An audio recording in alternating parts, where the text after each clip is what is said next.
NCAA. College football. Today, the second-ranked Michigan Wolverines take on the third-ranked Buckeyes of Ohio State. NCAA College football is brought to you by Chevrolet. You're invited to see Chevy's lineup for 1975 at your Chevy dealers now. Chevrolet makes sense for America. By Texaco and the many thousands of independent Texaco retailers and distributors in all 50 states. By AT&T and the Bell system, we respond to all your business communications needs. And by Goodyear, the makers of Bigfoot, the new Polysteel radial tire keeps its feet even in the rain.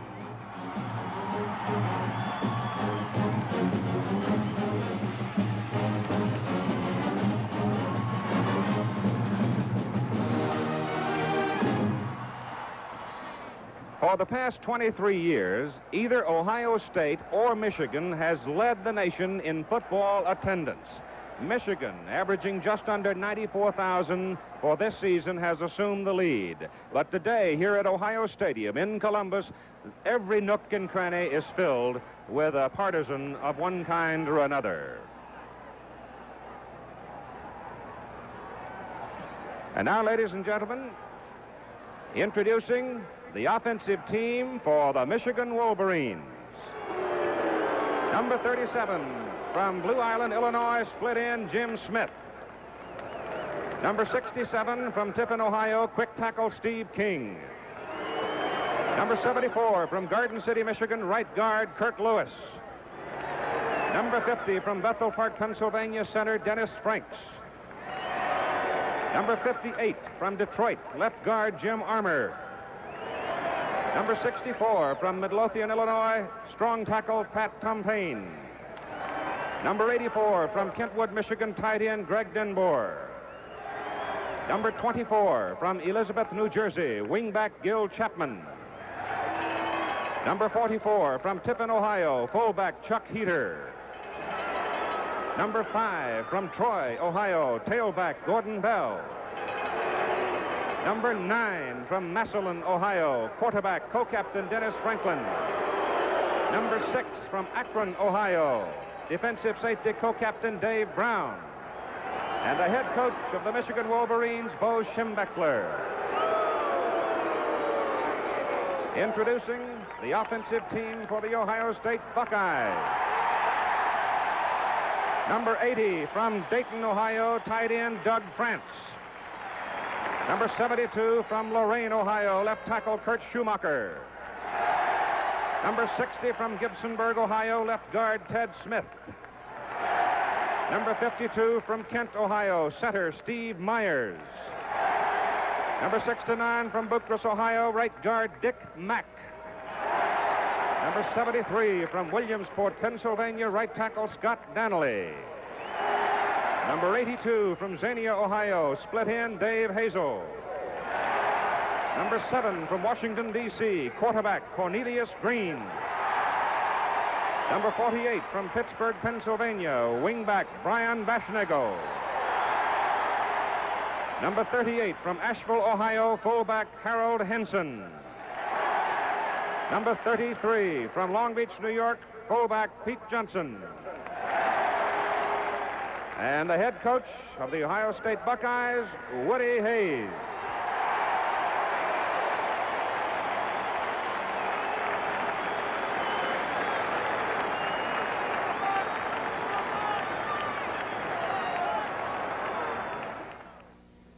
I'm Joe Namath, and there's nothing I enjoy more than hot buttered popcorn. And nothing makes better hot buttered popcorn than the Hamilton Beach Butter Up Popper.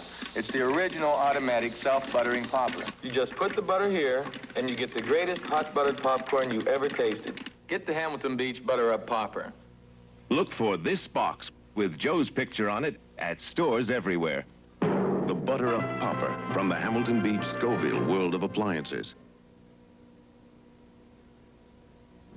In every city, people just like you are doing business. And many of these businesses are discovering the Bell Systems family of customized PBXs. Our PBXs can be tailored to handle your business calls quickly and efficiently, and they save valuable space. Ask a communications consultant at your Bell company. about our family of PBXs and other Bell System services. We know you want better business communications. We hear you. Good afternoon, everybody. I'm Keith Jackson. I'll be calling the play today. Our commentator and analyst is the head football coach at Penn State University, whose Nittany Lions are headed for the Cotton Bowl. A man who, over the last 5 years, has compiled a record, 6 years rather, of 56-7. One of the great coaches in the country, Joe Paterno.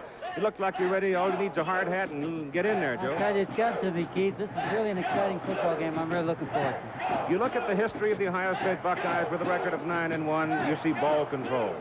I think that's going to be maybe the key to the whole football game, especially early in the game, whether Ohio State, when they get the football, can do what they've done to other people. Just take it, control it in a precise way to see whether Michigan can come up with that attacking defense of theirs and force them into some 2nd and 10 situations like that.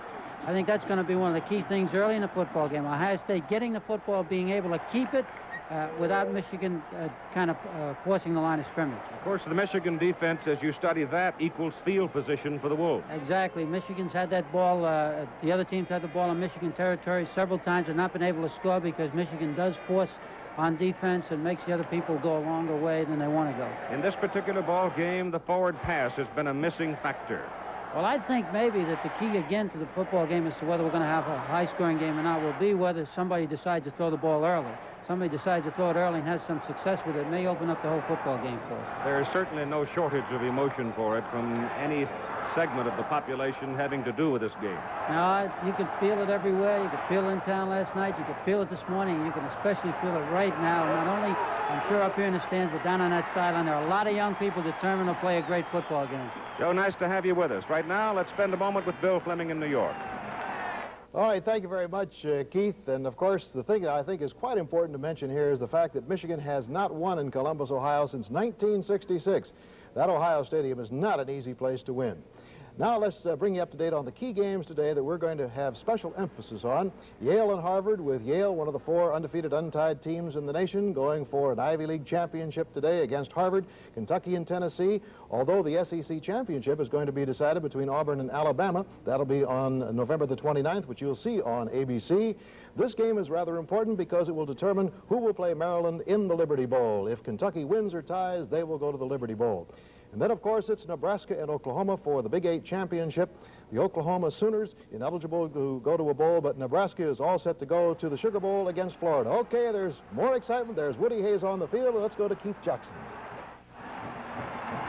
The Ohio State Buckeyes, the home team, will be wearing the home colors or the crimson shirts today. They'll appear red to most of you, while the Michigan Wolverines will be in the white shirts. And there will be a vote on the Rose Bowl team following this ball game, regardless of the outcome. Succinctly, this is the way it will go. If Michigan wins the ball game, or if Michigan ties Ohio State, then the Wolverines will have finished the season with the better conference record, the better overall record, and the vote should be academic. If Ohio State wins the football game, then the athletic directors will fly into Chicago tomorrow, and they will sit down and eyeball each other and cast their ballots. There will be no telephone vote if Ohio State wins it. They will all go to Chicago, meet, and then vote tomorrow. But if Michigan wins it or ties it, then the vote will be done by telephone to the commissioner, Wayne Duke, commissioner of the Big Ten, right here at Ohio Stadium. So that, in a nutshell, is how it'll be handled. The referee for the ball game today is Robert Fallon, and the Ohio State Buckeyes offensively along the front will look like this. As the Buckeyes have won the toss and will receive, it'll be 80 France, 72 Schumacher, who's back in good form and one of the great offensive tackles in the country. 60 is Smith, Myers 52 in the middle. Myers having come off a broken hand. Richard Mack, 69, will be on the right side of the center. 73 is Danley, and 82 is Dave Hazel. So the Ohio State Buckeyes will receive the kickoff from the Michigan Wolverines in the backfield. Cornelius Green, number 7, Archie Griffin, 45, Champ Henson, 38, and Brian Baschnagel will be 48. The return men for Ohio State, 89 is Leonard Willis. He's a junior out of Washington, D.C. He's the man they like to get the ball. Archie Griffin will also be back there along with Brian Baschnagel, so there is speed to burn on the kickoff team for Ohio State. Kicking off for Michigan will be Mike Lantry, number 36, who had a very good week last week in the field goal department. The weather, the temperature nearing 60 degrees. It is a clear sky, an incredible day in this time of the year, and the ball game is on. The 71st meeting between Ohio State and Michigan. It is Wills at the 3-yard line. Downfield coverage is very good by Michigan, and they get him at about the 13-yard line. So the white-clad Wolverines come downfield in a hurry, and Joe Paterno, this has been one of the trademarks of this Michigan team. Good kick coverage. Yeah, that was a great kick coverage situation, and now Ohio State's got a long way to go, and we'll find out now whether they can dominate the line of scrimmages. They have done in just about every game that they've started with the football. A very interesting thing to put in the back of your head. In the 10 games that they have played so far, Ohio State has scored 9 times on their first offensive possession. Cornelius Green is the quarterback as they work off the I formation with Baschnagel, the wingback, and Green rolls. He wants to throw. He puts it up. It is almost intercepted. The pass was very badly thrown, and Tom Drake, number 28, had his hands on the ball at the 22-yard line. Okay.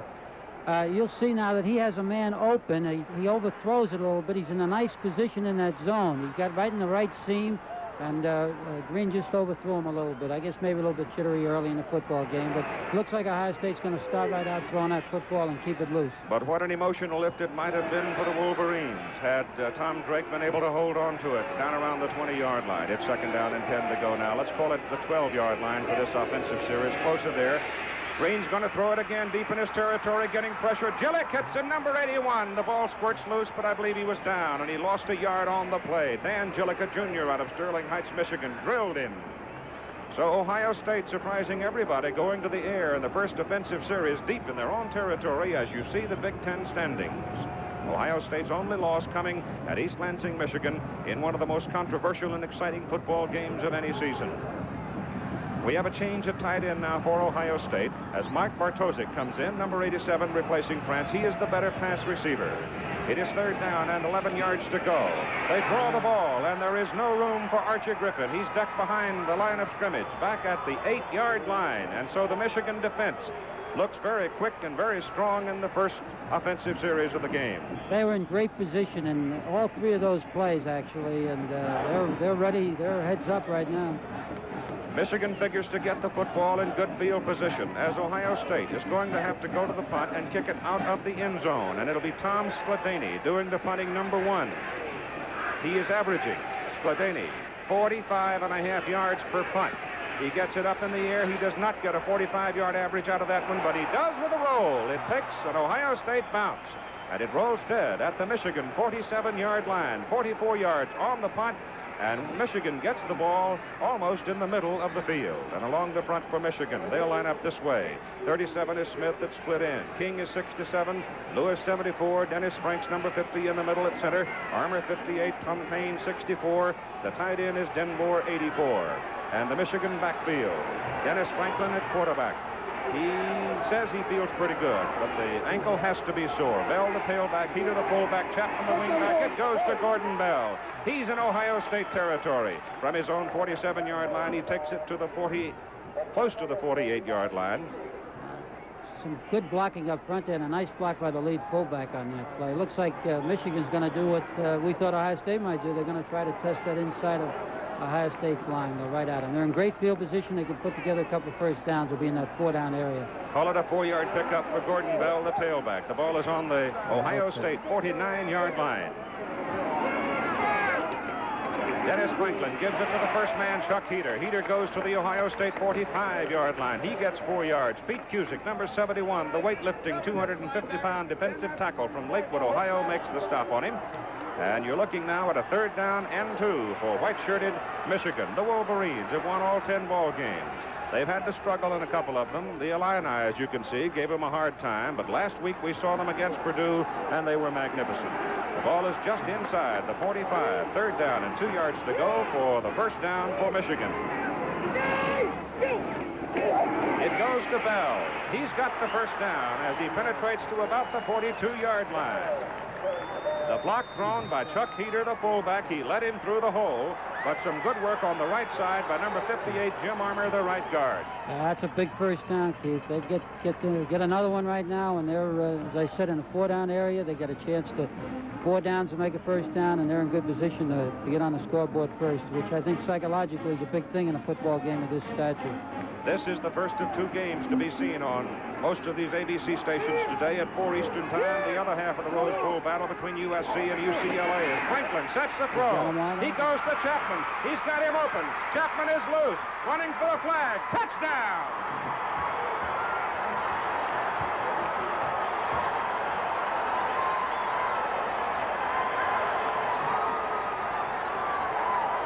Keith, that was a great play fake by Franklin, and Chapman came across from the slot position and just found an opening spot in there, and Franklin just put it right on the button. That was a great football play. Gil Chapman, who figured to be a dramatic figure in this football game, getting into the middle, and he is a fine athlete.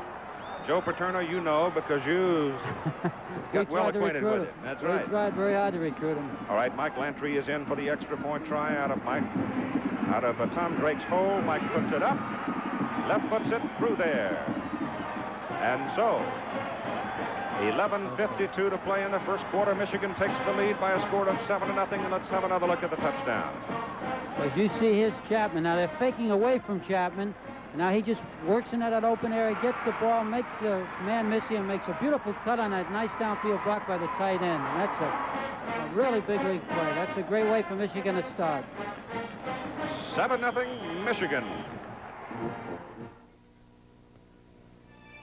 This is Mount Shasta in California, 14,162 feet high.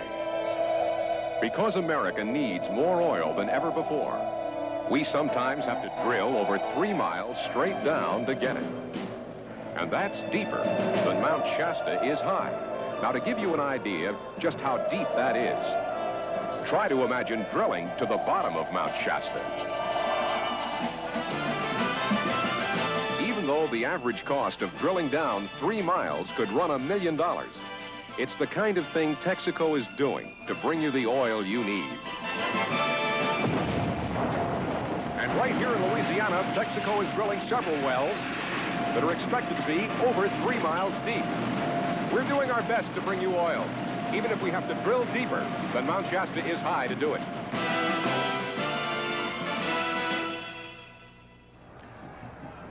Reasonable quiet now settles over Ohio Stadium as Michigan has taken the ball and gone 53 yards in 4 plays in 1 minute and 48 seconds to take a 7-0 lead over the Ohio State Buckeyes. The Buckeyes were favored to win this football game on their home field.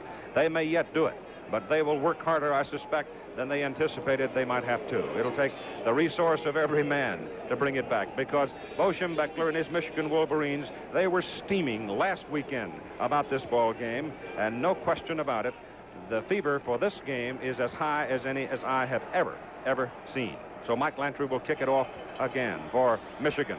The deep men are Leonard Wills, 89, 45 Griffin, and 48 Baschnagel. And the kick is drilled into the end zone. It'll go out of the end zone, and Ohio State will put it in play. First down at their own 20-yard line. If you want to see the touchdown and just joined us, here it is again as Gil Chapman takes the pass from Dennis Franklin, gets a great block from the tight end, and takes it in from 42 yards.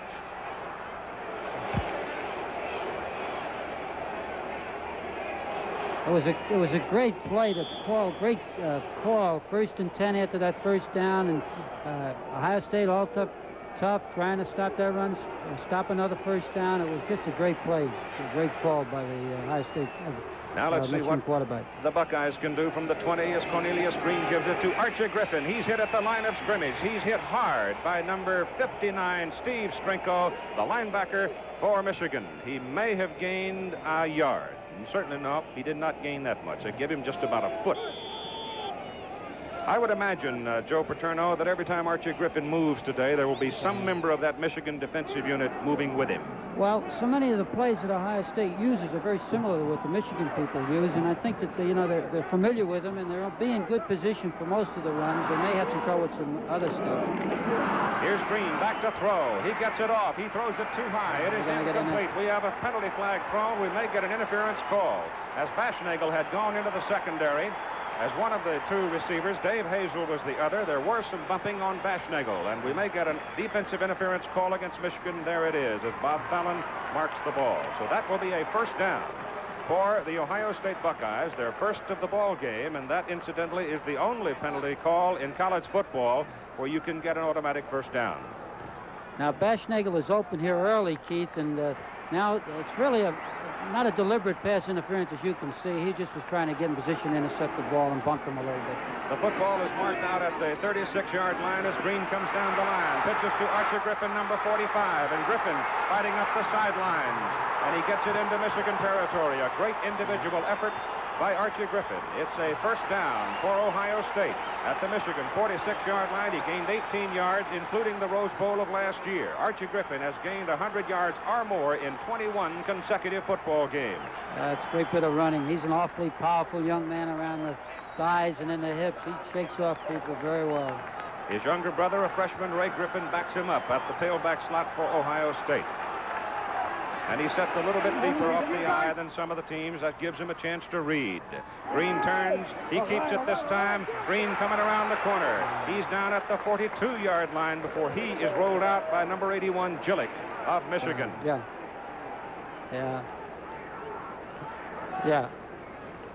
As you watch this, you'll see the fullback make a great block on Strinko here, and there's some good ball handling here, and I think he gets lost with the fake.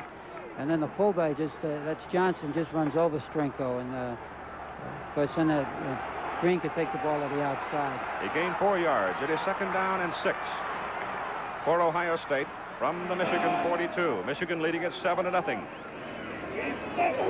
With 11 minutes to play in the first quarter, it goes to Pete Johnson, number 33, in at fullback, a 246-pound sophomore out of Long Beach, New York.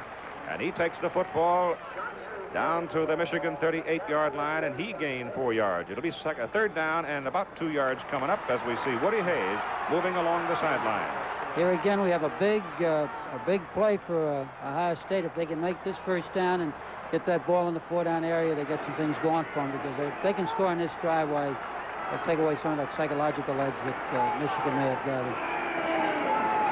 Third down and 2 from the 38. The ball goes to the fullback, Pete Johnson. He is a big, powerful youngster, and he's inside the 35 to the 33. He's got an Ohio State first down. He ran it right behind Myers, Mack, and Smith. A good block by the lead halfback on that, too. Did a good job.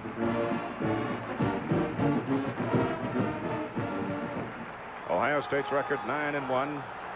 They clobbered most everybody except Michigan State. Ball is at the 33-yard line. It goes to Archie Griffin. He skips away from one, but good pursuit by the Michigan Wolverines. Gets him after a yard, maybe 2-yard pickup. Number 32 is in on the play very quickly, Larry Banks. And Tim Davis, the middle guard. Tim Davis only weighs 210 pounds. He's a junior out of Warren, Ohio. Perhaps not as big a man as you might expect to find playing the middle guard position in Big Ten football. But very quick, and Michigan does a lot of stunning with him, a lot of looping. He very rarely plays smack into that center. He's going to go to his right or left most of the time, or get in a gap to offset his lack of weight. Second down and 9 yards to go from the 32-yard line. Green keeps the ball after a fake to Griffin. Fumble! Michigan recovers it. Steve Strinko, number 59, comes up with a football. And there was a whale of a hit put on by number 97 for the Michigan Wolverines. Jeff Perlinger, defensive tackle, he knocked the ball loose. And so the Michigan Wolverines make a break for themselves and get the football. First down at their own 26-yard line, and they stop Ohio State for the second time. Ohio State 20 to go in the first quarter. Ohio State's really got to play some defense now and get that ball back. Dennis Franklin, the quarterback, he keeps the ball. He delivers the ball to Gordon Bell, trying to turn the corner on the tight side. And he gets a couple of yards out of the effort. And we were talking before the game with Coach Joe Paterno, and we expected that Woody Hayes would stack the defense and protect the wide side of the field, and that's what he's done. The option play is not nearly as effective into the sideline because you don't have as much room to run wide as it is to the open field, and Woody will play his extra man, his rover, back to the open field most of the time and force Michigan, I think, to to run wide into the sideline and probably run off tackle to the open field. Split in, Smith wide to the left side. Franklin turns, gives to Bell. Big hole up the middle for Gordon Bell, and he goes to the 40-yard line, and that'll be enough for a Michigan first down. That was the off tackle play to the open field, where they're just a little bit looser than they are into that sideline.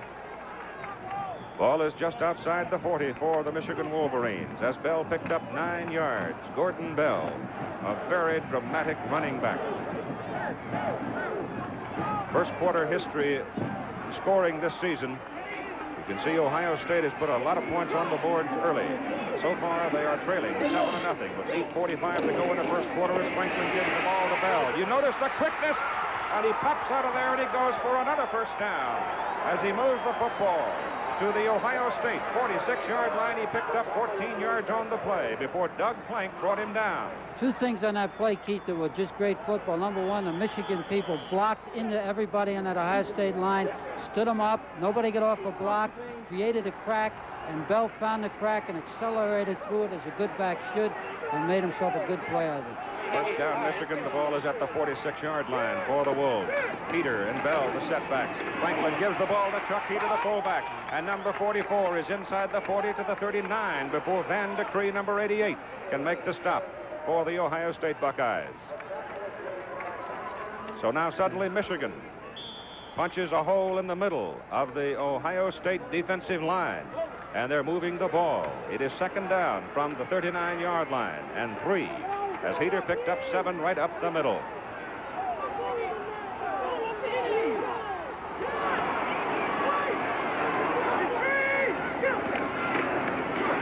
Franklin keeps it, turns inside, hit at the line of scrimmage, spins ahead, he gets to about the 36. He will be close to the first down. It was Nick Bonamici, a sophomore out of Brentwood, New York, who made the stop for Ohio State. The Michigan Wolverines in their first offensive possession, marching 53 yards for the opening touchdown to take a 7-0 lead. A 42-yard pass run play from Franklin to Chapman. The kick was good. It's 7-0. Michigan with 7:15 to go in the first quarter. Third down, a half-yard to go for the first down. They give the ball to Heater, the fullback. He went right into the stack. Bonamici, Cusick. The two big tackles got as much of that artificial turf in their fingers as they could and hung on. So let's see whether or not Chuck Heater has picked up the first down. They'll bring the chains on. And as they measure, let me tell you that the Ohio State-Michigan game is one of only several close competitive rivalries existing throughout the Big Ten these days. Whenever games match such teams as Indiana, Purdue, Michigan, Michigan State, Minnesota, Wisconsin, you've got plenty of action and excitement guaranteed from kickoff to the final gun, and it is a first down for the Wolverines. That Ohio State defensive line is going to have to start taking off a little bit better than they are right now. They're kind of sitting in there catching a little bit. They're not really firing into those people, and except on that short yardage play, they've been kind of sitting back and getting and catching rather than taking off a little bit. I think they're going to have to start moving across it to stop them. From the 36, first down, Franklin keeps it, gives it to Bell. Bell is shoved out of bounds. A very late pitch. But they do get yardage out of it as Chuck Heater was the man leading the play and doing the blocking. And Michigan gets a lot of good blocking out of that fullback position. And again, running that option into the sideline. And boy, that Franklin does a great job of holding that football until the very last moment. A lot of people, that looks easy, but boy, that takes a lot of poise and confidence to hang on it right up until the end and then let it go. And he did that very well. He got 5 yards on the play. It's second down and 5 for Michigan at the Ohio State 31-yard line with 6:45 to play in the first quarter. Franklin gives it to Gordon Bell. Comes over left tackle. And Bell is down to the 27-yard line before Van de Cree, number 88, makes the tackle. Bell has carried 7 times. He's picked up 43 yards. I'd say that left tackle, that quick tackle for Michigan is doing a great job. He's had 2 fine blocks on that play in a row, and he's hitting into that man and turning him very well. We're looking at third down and 2 yards to go for Michigan. George Pisgotsky, another tight end, comes in. It's a double tight end. Chapman leaves. They've gone for the big guys. They're going to go on the ground for it. Here's the pitch outside to Bell. Got the first down. He's inside the 25. He's at the 22-yard line before Tim Fox and Doug Plank can bring him down. They needed 2. Bell got 6. Okay. Now, let's look at the center, Steve Myers, in here. Franklin, go right into the Michigan boy Jones and just do a great job. Look at that. That's just a great job. Dennis Franks, number 50. Good Pennsylvania boy. Ball is on the 22-yard line of Ohio State. Michigan, first down. 5:50 to go, first quarter. Wolverines leading 7-0 and marching. It's Bell again. Gets out. Almost got outside. Pete Cusick, number 71, penetrated, got a piece of him, slowed him down. Arnie Jones, 42. And then Bonamisi put him away. Just a step away right there to go. Yep. One step, and he'd have been headed for the flag. He gained 2. Ball is very near the 20-yard line.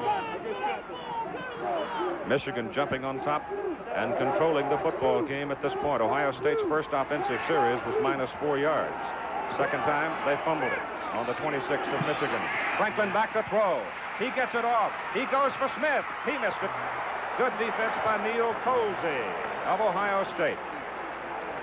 Jim Smith, number 37. Dennis Franklin, number 9. The quarterback was flattened after the pass.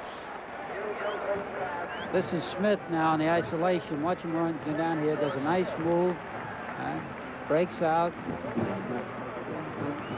And Franklin delivers this ball under a lot of pressure, and he's on the target right here, and the 2 people go up for it. Great play by Colsey. I think Dennis looked into the middle of that secondary, was looking for Chapman. Chapman had a crowd. 3 people around him. That's right, Keith. Third down. And about 8 yards to go. Dennis Franklin goes to throw again. Better protection. Gets it off. Intended into the end zone for the tight end, Greg Denboer. Incomplete. That's not a good throw by Franklin. They're in field goal position. He shouldn't throw that ball up for grabs, but it might be intercepted. That gives up a scoring opportunity, but it was... that'll happen once in a while. He had pass protection that time, Joe. I thought perhaps that he could have exercised a little more patience. Yeah, you don't want to throw that ball away when you've got a chance to get 3 points. From 37 yards, 37-yard effort. He'll kick it from the 27, 10 yards in the end zone. Mike Lantry, ball is down out of Tom Drake's hole. It is up. It is good. A 37-yard field goal by Mike Lantry. And with 4 minutes and 57 seconds to play in the first quarter, Michigan leads Ohio State 10-0. Goodyear presents Carols and Candlelight, a record album of the great songs of Christmas featuring Julie Andrews, Harry Belafonte, Andre Kostelanetz, Kate Smith, Leonard Bernstein, John Davidson, Mahalia Jackson, Andy Williams, Stan Getz, Tony Bennett, Enoch Light, Percy Faith, Lawson and Haggart, Doris Day. Carols and Candlelight, just $1.50 at participating dealers and Goodyear service stores.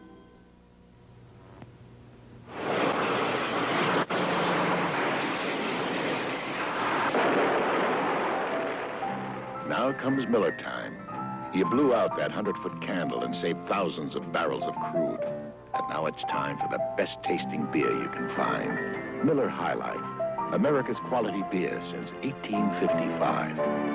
If you've got the time, if you've got the time, we've got the beer. This is Keith Jackson along with Joe Paterno, head football coach at Penn State University. Sitting high atop Ohio Stadium, Jim Lampley is with us as we cover the 71st meeting between the Ohio State Buckeyes and the Michigan Wolverines. And with 4:57 to play in the first quarter, Michigan has jumped to a 10-0 lead, a 53-yard drive, and a 37-yard field goal. And Leonard Wills now shielding his eyes from the bright sun. It's a clear day. It's almost 60 degrees. And Willis is back there along with Archie Griffin and Bashnagel and Lantry. Kicks it very, very high. And Willis looks into the sun, takes it on the 5. He comes back to the 19. On the tackle, Tim Davis, 56, 28, Tom Drake, Michigan. Let's call it the 20. Terry O'Neill, our statistician, is right in the first place. He wrote down a 15-yard return. The ball's just shy of the 20-yard line. Cornelius Green, number 7, checks into the Ohio State huddle. The Buckeyes are wearing the red shirts. Michigan leading 10-0, wearing the white. Michigan's defense has been most impressive. They've stopped Ohio State twice now. Baschnagel is in motion with Johnson and Griffin behind him, and it is Johnson, the fullback, into the middle. He gets a couple of yards, and that's all. Here's Jim Lampley. You're watching a lot of Ohio high school football products on both sides of the line of scrimmage today. 10 of Michigan's 22 starters are from Ohio. 31 players on the roster are from Ohio. By contrast, only 6 Michigan players on the Ohio State team. It's a matter of geography. The Ohio State people just don't like to recruit in Michigan. Michigan's people love to go to Ohio, where the best high school football is. Keith? 2nd down and 8 yards to go. Archie Griffin trying to pop it over the right side. Had his feet taken from under him by Tim Davis, number 56, the middle guard for Michigan. But he did get the football out to just beyond the 25-yard line. So let's call it 3rd down and a long 4 for Ohio State. The Buckeye field position so far in the game has been the 12-yard line, the 20-yard line, and the 20-yard line. This is the 3rd time they've had the ball. And they trail 10-0. Hazel way wide to the left side. As Green sets, throws quickly. Pass is caught by Doug Krantz, number 80, the tight end. And the Buckeyes have a 1st down out at the 40. A gain of 14 yards on the play. They've got to do a couple of things like that to loosen up those linebackers. Those linebackers are sitting in there awfully tough to the run. Doug Krantz, 260-pounder, converted from tackle to tight end. One of the, if not the biggest man on the Ohio State team. And that football was right on his fingertips, and he showed a pair of great hands to hang on to it. So let's call it the 40, just outside the 40. 1st down, Buckeyes. Baschnagel again, in motion. It's Griffin. And Archie Griffin is caught by Dave Brown, number 6, and dragged down as he moves the football for 8 yards from the 40 to the 48. Brought down by Brown, but the hole open on that right side, and Archie almost popped out of there, but Dick Mack, the right guard, number 69. Well, the blocking at the point of the hole was excellent. He had a nice shot into that secondary. Griffin now, 6 carries, 27 yards. And as you saw, he's gained 100 yards or more in 21 consecutive games, including the Rose Bowl. It's 2nd down and 2 yards to go for Ohio State. Cornelius Green keeps it. He's got a 1st down as he reaches the Michigan 45-yard line. So with 2 minutes and 37 seconds to play in the 1st quarter, Ohio State moving again, but Michigan leads it 10-0. He looks like he can fly too, Keith. Got a nice hole there, and he was ready to take off. It's like sitting on a keg of dynamite playing defense against these people. The last couple of years, it's been a defensive struggle. Today, it may be entirely different. The way we're starting with it. 1st down for the Buckeyes. Go to Griffin. Griffin tries the left side, moving it from just outside the 45 down to the 44. Got the better part of 2 yards on the play. Strinko, number 59, fine linebacker for Michigan. Always around the ball, playing with a sore knee. Hurt the knee in the Purdue game, but there was no way you could keep him out of this football game, and he's the man that really locked up Archie Griffin on the carry. Let's call it 2nd down and about 9 for Ohio State. As Green pitches the ball to Griffin, big hole right side. Griffin is down to the 30-yard line. Dave Brown came up from the secondary to make the stop. 14-yard gain for Archie Griffin. Another 1st down for Ohio State.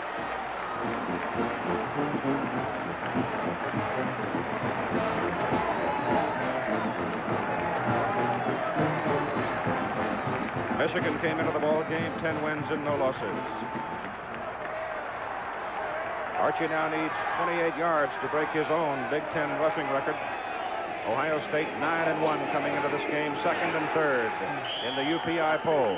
And Pete Johnson, the fullback, carries the ball into the middle. Tim Davis, the middle guard, makes the stop. Johnson became a sensation for Ohio State in the Rose Bowl against Southern California last year when he had a tremendous day as the Buckeyes won that ball game. And he's very much a part of the Ohio State offense, and he's only a sophomore. Inside a minute to go now in the first quarter, with Michigan leading at 10-0. 50 seconds to play. Ohio State, second down and 7 yards to go. The ball is inside the 28. Green keeps the ball. Gillick is after him, shirt tails him, and drags him down back on the 35-yard line. It was Gillick, number 81, who made the first contact with Green. Greg Morton, 77, came over to polish him off. He lost 7 yards. Yeah, that's a big defensive play for Michigan. Not only forces Ohio State into a passing situation, also gets them out of that field goal range. The ball is back exactly on the 35-yard line of Michigan. First quarter is about gone as the clock continues to run. We're inside 10 seconds now. This will be the last play of the first quarter. Third down and about 14 yards to go as Cornelius Green gets outside. He's got one blocker, but he gets it back down to about the 30-yard line, and there he is buried. And time has expired at the end of the first quarter at Ohio Stadium in Columbus, Ohio. Michigan 10, Ohio State nothing. There's no living with inflation. There's no living with inflation. There's no living with inflation. Inflation. You can't live with it. You can't try to outwit it. Hedges don't always work. You have to stop it cold. Saving, not spending, is one answer. Everyone should try to use restraints and curb spending plans, because there's no living with inflation. A 1-year-old diehard, a 2-year-old diehard, a 3-year-old diehard, and a 4-year-old diehard. More than 3 hours later, they all started. Even the 4-year-old diehard. The diehard, with extra power to start your car when most batteries won't. Sold only at Sears. This remarkable fabric is making fashion news. Quarterback Bob Greasy is wearing it. It's stretch woven. Stretch to wear comfortably, woven to feel luxurious. Wear Dacron polyester and cotton stretch woven shirts in this season's fashion look. The classic look, in our classic colors and patterns. Scatter prints, lighter solids, ombre stripes. Sears Best, $9 and $10. Build in comfort. Today's fashion look, only in the men's store at Sears. Tom Claiborne, number 6, is in the lineup. He will try a field goal. He will hit the football from, let's say, the 37-yard line. That is a 47-yard field goal try. He's kicked 4 out of 6 this year. Ohio State scoreless in the first quarter. Bad snap. It comes rolling back to him, but he's got enough on it. And it is good. A 47-yard field goal by Tom Claiborne. And Ohio State is on the board. With the wind at his back. That was a great kick because the snap was poor, and he juggled the snap. The kid kept his concentration, kept his eye on the target, and kicked right through the football. That is a super kick.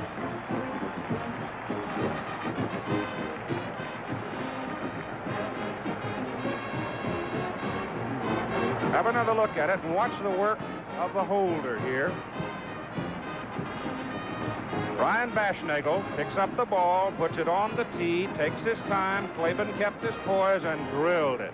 47 yards. But he did have the wind at his back. Makes you wonder whether maybe Michigan should have called timeout just before that quarter was over. Made him kick it into the wind. Incidentally, Ohio State failing to score in that first quarter. That's the first time this entire season the Buckeyes have not put some points on the scoreboard in the first quarter of the game. As you look at the first quarter statistics in Michigan, Ohio State with the 2 moves beginning to catch up in total yardage. Michigan over 100, 107. The Buckeyes have 84. And the turnover? Well, the Buckeyes turned it over. Michigan's return, Gordon Bell, Gil Chapman, and Rob Lytle. And the kick is deep. It goes to Chapman a yard deep in the end zone. He got a good block down around the 15-yard line to get him back to the 21. Brought down by Aaron Brown, number 55, and Max Midlam, number 21. At 4 o'clock Eastern Time today, the other half of our Rose Bowl doubleheader as USC and UCLA, the Trojans of Southern Cal and the Bruins of UCLA, battle in the Los Angeles Coliseum. And Bear Bryant will be joining Chris Schenkel for that ball game. We have with us here in Columbus, Ohio today, Joe Paterno of Penn State University. 21-yard line as Franklin gives the football to his fullback, Chuck Heater. And Heater takes it to the 26. That's a pickup of about 5 yards. And on the sidelines, Ohio State's snapping and holding team getting in some practice. Second quarter of play just getting underway, and it's Michigan 10, Ohio State 3. Michigan in white, Ohio State wearing the red.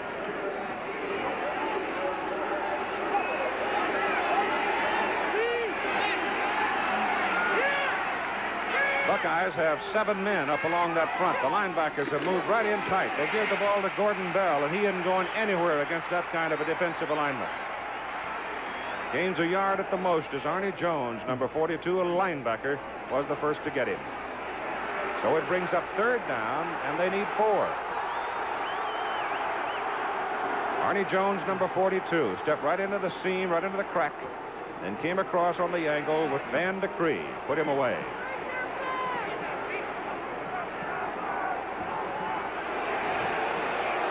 All right, Smith, number 37, comes wide to the right for Michigan on 3rd down and 4 at the 27-yard line. And Dennis Franklin slides down the line, pitches that ball outside to Bell. Bell gets around the corner. He's exciting. He goes to the 39-yard line before Bruce Elia can run him down. Keith, there was a great block by the tight end on that defensive halfback. He just came off that line of scrimmage, got in good position, and made a good block to give that. Here you see 84. He's clearing the line of scrimmage. Now he turns upfield, gets that guy in good position. All right. There you go, right there. Drives him out.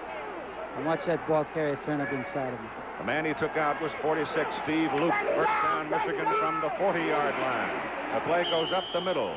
And it's good for almost 5. Maybe it is good for 5 yards as Chuck Heater gets a big banging around. Heater was a halfback previously, moved into the fullback spot. Says he now has finally learned to absorb the punishment that goes with the fullback position. Look at the total yardage by Michigan to the opponents for the year. That'll tell you something about their defense. Come on, Owen, come on. Followed a 5-yard gain. 2nd down and 5, just shy of the 45.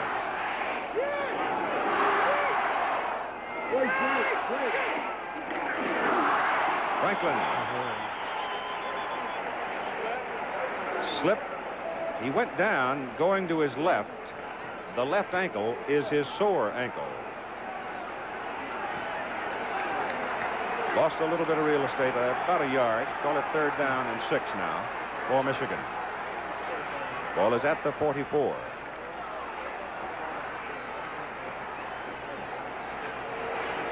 Ohio State's got to stop him on one of these 3rd down plays, get that football back.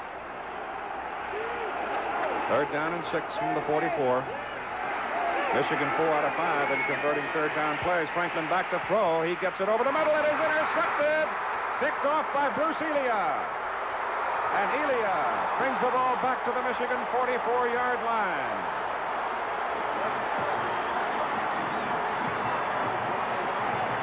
The pass was intended for Denbour 84. And Bruce Elia picks it off, and Ohio State has the ball as Michigan leads 10-3. This Chevy truck ad tells how this 75 C10 pickup could save about $680 operating costs over a comparable 74 model in 50,000 miles of driving. On GM's proving ground, the 75 with unleaded gas used about 14% less fuel than the 74 with leaded gas. At 56 cents per gallon for unleaded fuel versus 55 for leaded fuel, projected through 50,000 miles, this could save about $343. In addition, following the maintenance schedule for recommended service and figuring the current list price for parts, plus $11 an hour for labor, the 75 could save another $337 over the 74 model. These savings will vary depending on equipment, loads, operating conditions, local maintenance costs, driving habits, and the price of leaded and unleaded fuel. but this 75 Chevy pickup could save about $680 on operating costs. All right, there is Michigan's turnover. First of the ball game, Ohio State getting the ball at the 44-yard line. First down. The pressure now will shift over to the Michigan defense. You know, that's the danger of throwing the ball over the middle. Sometimes it looks like the receiver's wide open, but all of a sudden the linebacker pops up. The passes out in the flat are actually safer than those over the middle. Let's see if Ohio State can cash it in from the Michigan 44. It's Griffin. He's really popped as he comes to the line of scrimmage. I don't think he gained much on that play. Strinko 59, Larry Banks 32. Really nailed him. Have a look at Strinko now as he smells the ball. See, Strinko makes a nice move up into the line, then comes laterally, goes in between those two blocks, and then he really pops him like you're supposed to hit him. Gets that head in there and lifts him a little bit, knocks him back. Second down and 10. Ohio State, Michigan 44. Green gives to Griffin again. Griffin breaks a tackle. He breaks two tackles, and he goes down to the Michigan 38-yard line. Strinko had him. He ran right through him that time. So it looks to me like, Joe, that Strinko is the man who's told every time Griffin moves, you go with him. Well, he's reacting to the flow, and here he's in fine position, but as he hits, he doesn't quite wrap. So he doesn't quite get those arms around that powerful thighs that Griffin has, and Griffin breaks it and runs over him. So he's in great position. Gain 6 yards. Third down, 4. Griffin again, outside. First down. Takes it down to the Michigan 25-yard line. First down, Ohio State. Carl Russ made the stop. 14-yard gain for Griffin.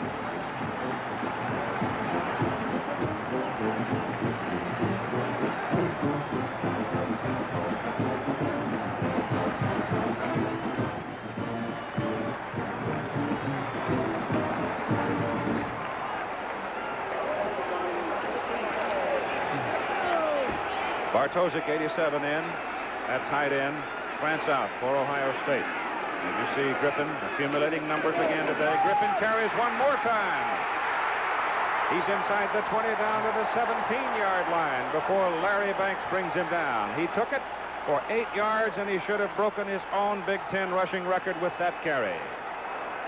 Depends on exactly where they put it. They put it at the 17. He does have 8 yards. He's now picked up 70 yards and 12 carries. Ohio State is starting to work into the sideline as we thought Michigan would against Ohio State there. Michigan's got their Wolfman out, Dufek out to the open field, and Ohio State's running back in here into the sideline. Cornelius Green keeping the ball. No place to go. The play did not develop as it was conceived, and Green was suddenly left naked out there, and he lost 5 yards. Dufek, the Wolfman, makes the stop, number 35. See, this time Ohio State decided to go to the open field, and Dufek was in great position.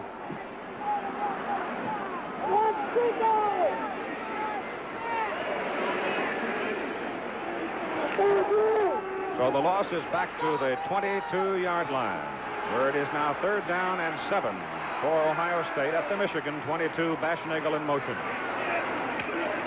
Green gives the ball to Pete Johnson, the fullback. Coughed it up, but he was down before he released the ball, and the advance of the football to about the 19. So it'll bring up a fourth down. They need 3 yards, better part of 4 yards, really. Fourth down and 4. Did they go for the field goal again? Well, I don't see Claiborne. They're going for it, Keith. Tough call, tough decision. Woody Hayes made it fourth down and 4 at the Michigan 19. You've got to figure Griffin. He's got it. He's got the first down. Archie Griffin goes to the 11-yard line.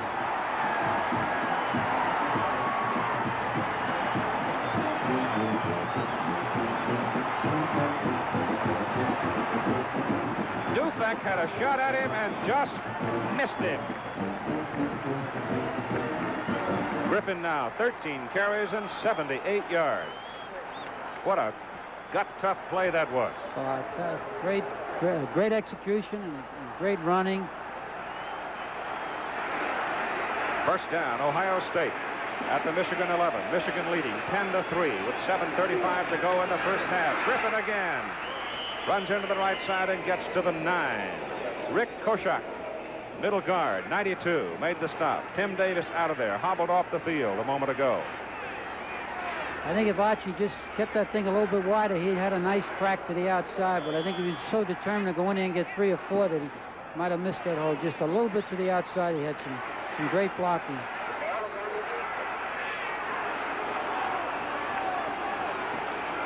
Just inside the 9. Second down. Griffin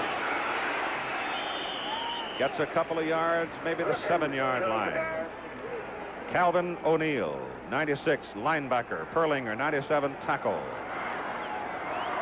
There, Bruce Elia, the man who intercepted Dennis Franklin's pass, which gave Ohio State possession at the Michigan 44. Elia was a fullback last year when Henson got hurt. Elia stepped in and played fullback for him. He's a fine athlete. He went back to his first love, linebacking, this year. It is third down. The ball is just inside the 8-yard line of Michigan. Cornelius Green looking for a gap in the line. There was nothing there. Perlinger's Morton, both of them pinching in and sealed him off with help from Koshak. So now here is fourth down. The ball is at the Michigan 8-yard line.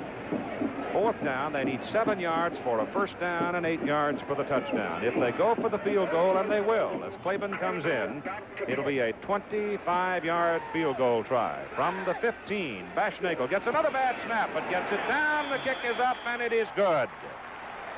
So Tom Claiborne hits a 47-yard field goal.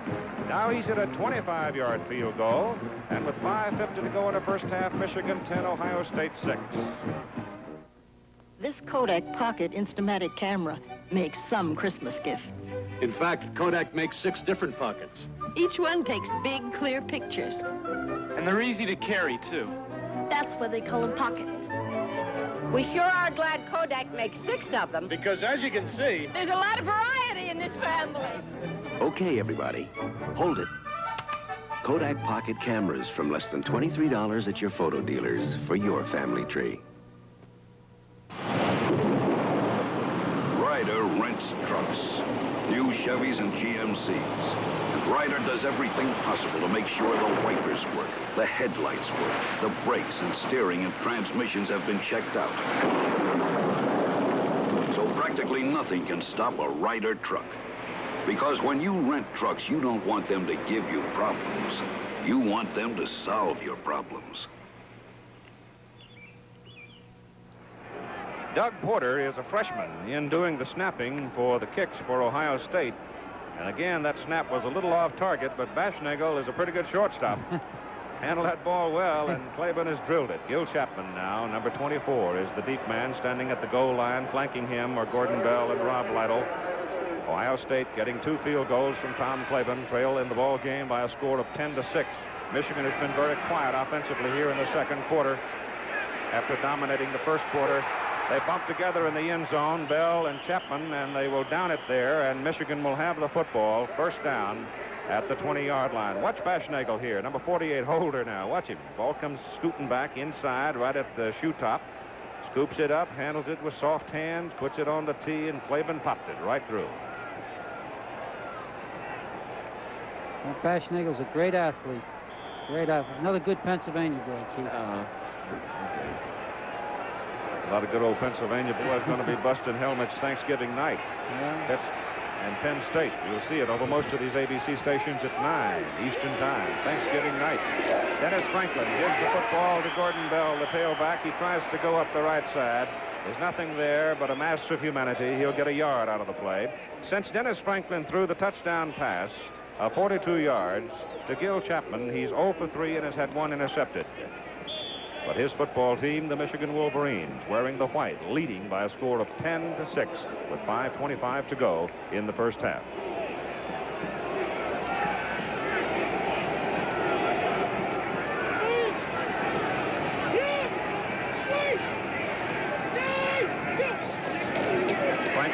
got it. Gets around the corner. Turning, running right into that sore ankle, the left ankle, made his cut on it. Moved the ball up to about the 28-yard line for a pickup of 7 on the play. And Ken Kuhn, number 54, Ohio State linebacker, made the stop. Here's Jim Lampley. Archie Griffin handled most of the road work in that last drive on gimpy legs. He's got a hip pointer on the left hip. He's got a thigh bruise on his right thigh. They had an ice pack on him for a short period of time, and he'll definitely play some more. He got that hip pointer, incidentally, in that 16-13 loss to Michigan State. Here's Dennis Franklin getting around the corner again. Getting across the 30 to the 32. He's got a first down for the Michigan Wolverines. Tim Fox, number 12, safety man, the stop for Ohio State. Franklin's got absolutely super judgment on that play. He seemed to be able to duck in, sometimes inside the end, sometimes outside the end. He knows when to pitch it. He takes it to the end when he wants to pitch it. He doesn't let anybody force him out of his pattern. He's playing a much steadier football game than Green. I think Green's going to have to settle down a little bit so that Ohio State can be as consistent as they have to be.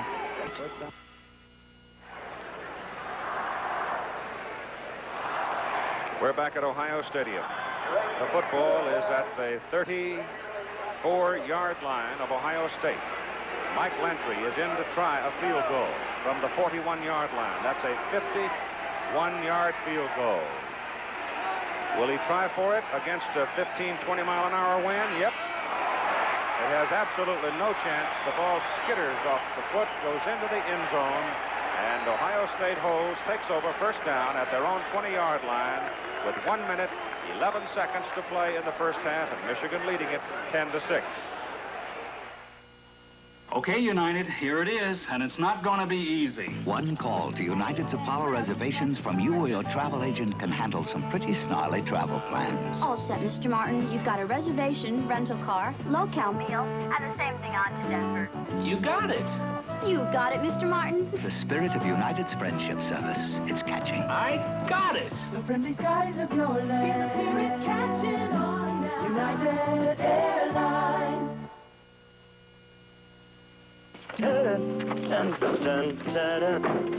When you use the family car for hauling heavy loads or carrying equipment, Gabriel's got the shock for you.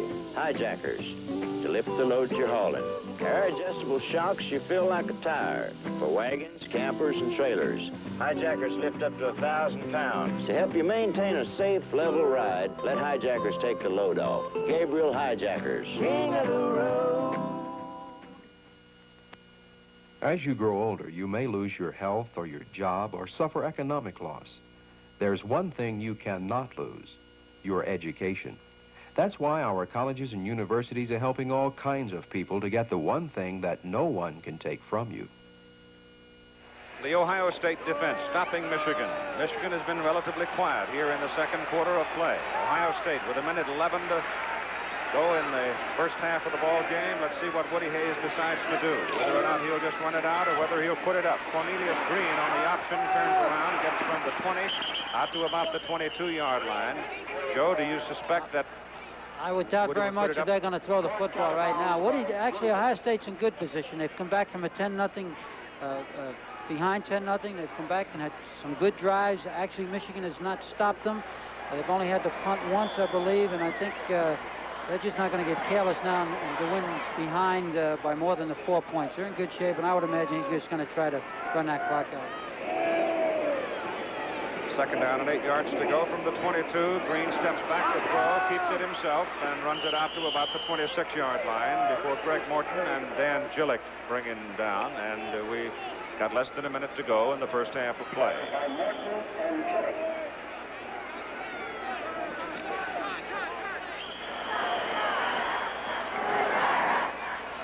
Now time called for a moment off the field.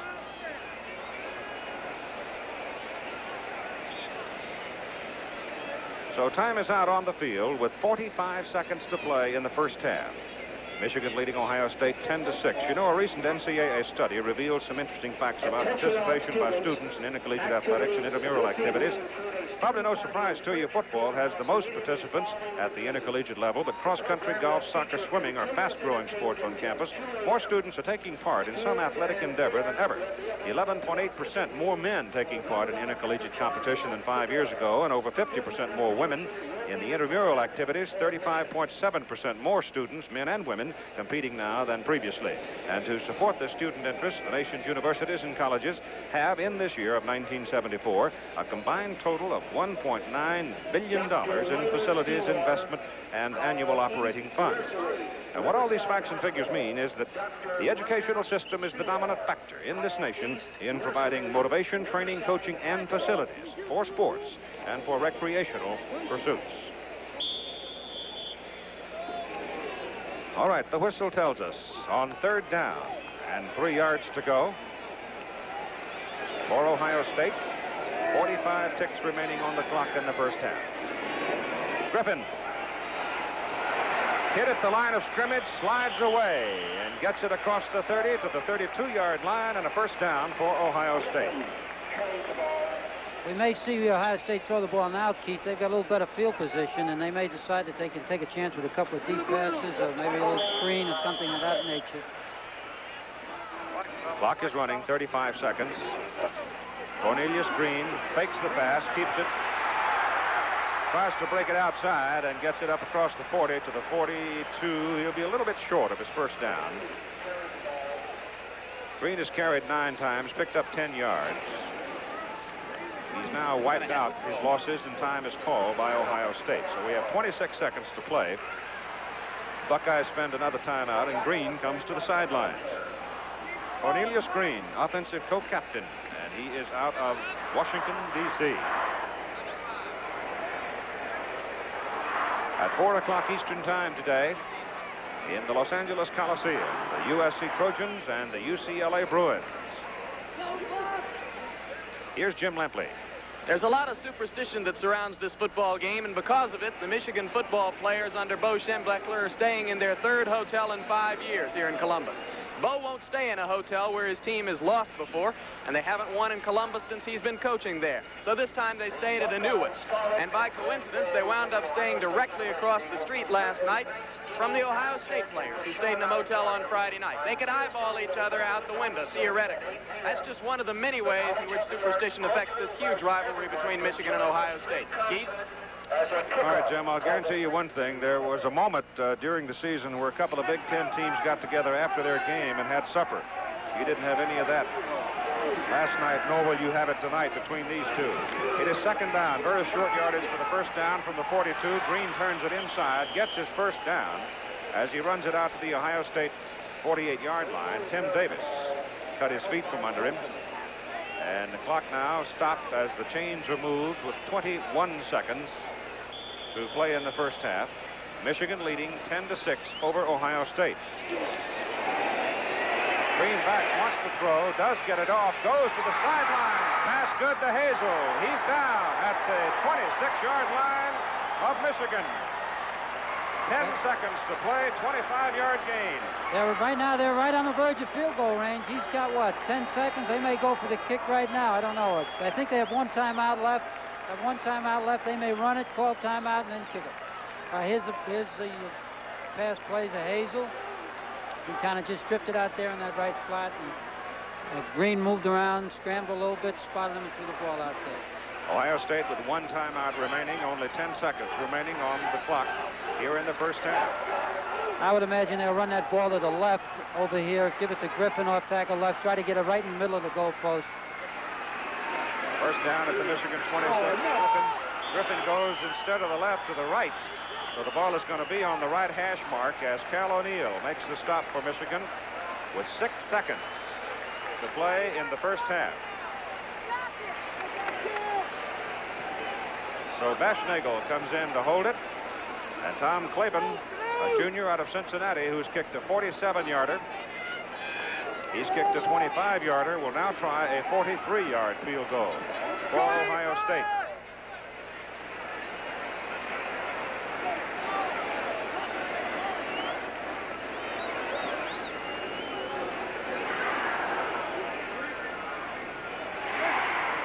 Here's Jim.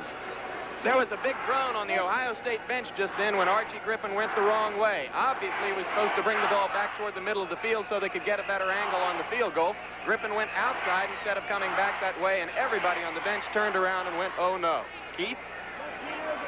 Well, Claiborne's a side wheeler. He wheels into it soccer style, so soccer kickers normally hook the ball a little bit anyway, so maybe it won't matter that much. We'll see. He's got the wind at his back. I find it very hard to fault Archie Griffin for anything. I don't blame you, Keith. 43-yard effort. High. He hooked it all right. He got it.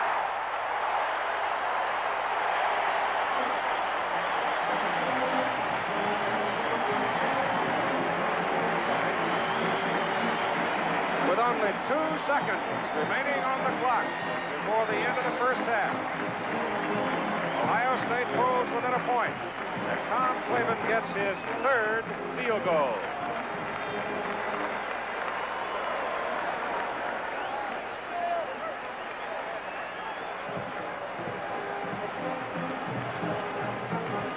Another look at it. Now watch Baschnagel, the holder.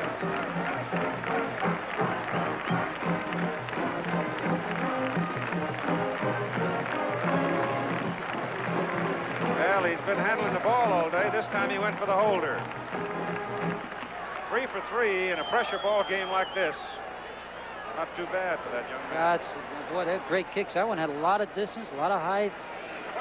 I would imagine now they'll probably onside kick this thing. I doubt they'll kick it deep with 2 seconds to go. 10-9. Well, little chip shot, short. It goes to Chapman down at the 8-yard line. And Chapman is dragged down. And the first half is over. So after 30 minutes of football here at Ohio Stadium, we have just about what we expected. A struggle. The Michigan Wolverines, 10. Ohio State University, 9. And we have the bands representing both these great universities to perform at halftime for you. Now, let's go to Bill Fleming in New York. All right, thank you very much, Keith. And what an exciting first half it was between those two teams.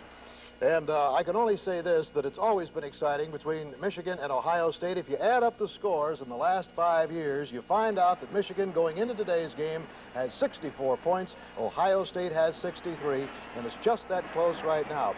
Let's take a look at some of the scores that we have right now. Iowa and Michigan State are waging quite a battle today. Michigan State went out 10-0, then fell back by the score of 14-10. Now regained the lead 24-21. Air Force and Notre Dame are playing today. Notre Dame leading by the score of 7-0. In the Tennessee-Kentucky game, Ricky Townsend of Tennessee, the barefooted kicker, has kicked a 25-yard field goal. In the first quarter, it's 3-0 Tennessee in that one. This game started early so that the players could watch the Ohio State-Michigan game, and Ohio U won it 35-0. That's a final. And finally, Yale over Harvard by the score of 7-0. You're watching another exclusive of ABC Sports, recognized around the world as the leader in sports television. We'll return for halftime festivities at the Michigan-Ohio State game. But first, let's pause for station identification. Burt Lancaster stars in Valdez is Coming, tonight on ABC.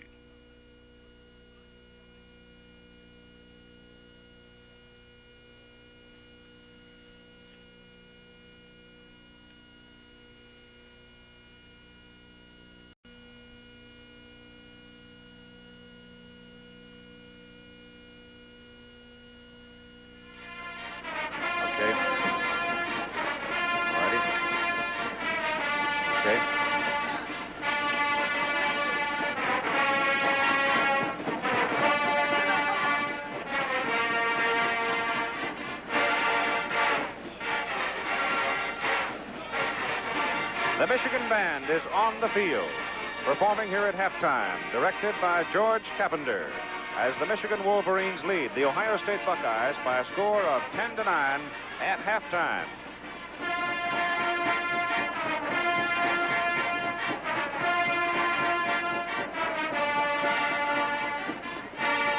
Michigan getting on the board with this touchdown play, a 42-yard pass run play from Michigan quarterback Dennis Franklin.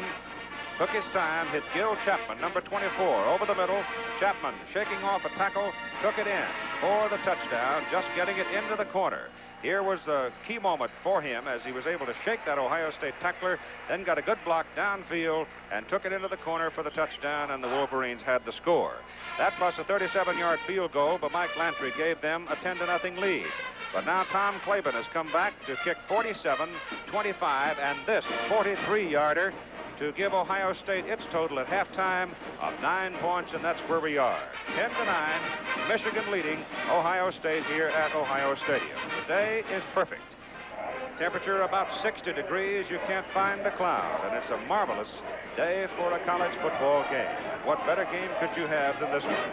Right now, let's rejoin the Michigan band, directed by George Cavender, and some music under the theme of Let's Dance, and it'll feature the music of Duke Ellington.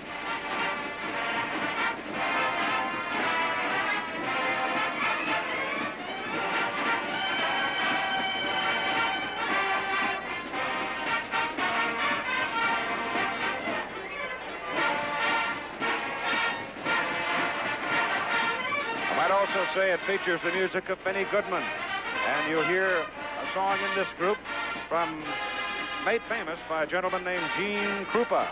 Gene Krupa was once a soloist with the Michigan band.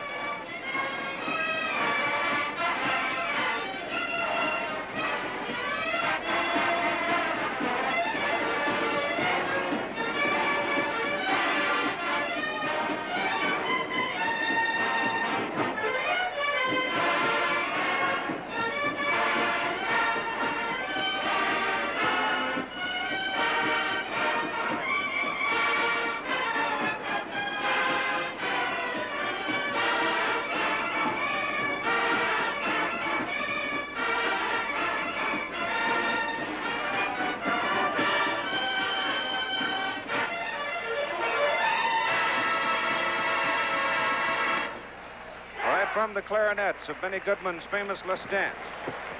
They'll move now into the formation and take us back to 1954 when at Michigan Stadium the late Gene Krupa joined this great organization, and the music will be Sing, Sing, Sing.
Sing, sing, sing. And had Joe Paterno's toes a-tapping up here. We're going to take that tour of the Michigan campus in just a moment. We want to see the finale of the great Michigan band as they move now into the Duke Ellington music of Take the A Train.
Duke Ellington.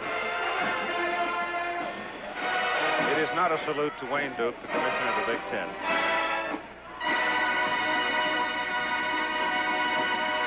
Though they may well take that posture if Michigan goes on to win the football game. Somebody mentioned Duke Blue Devils.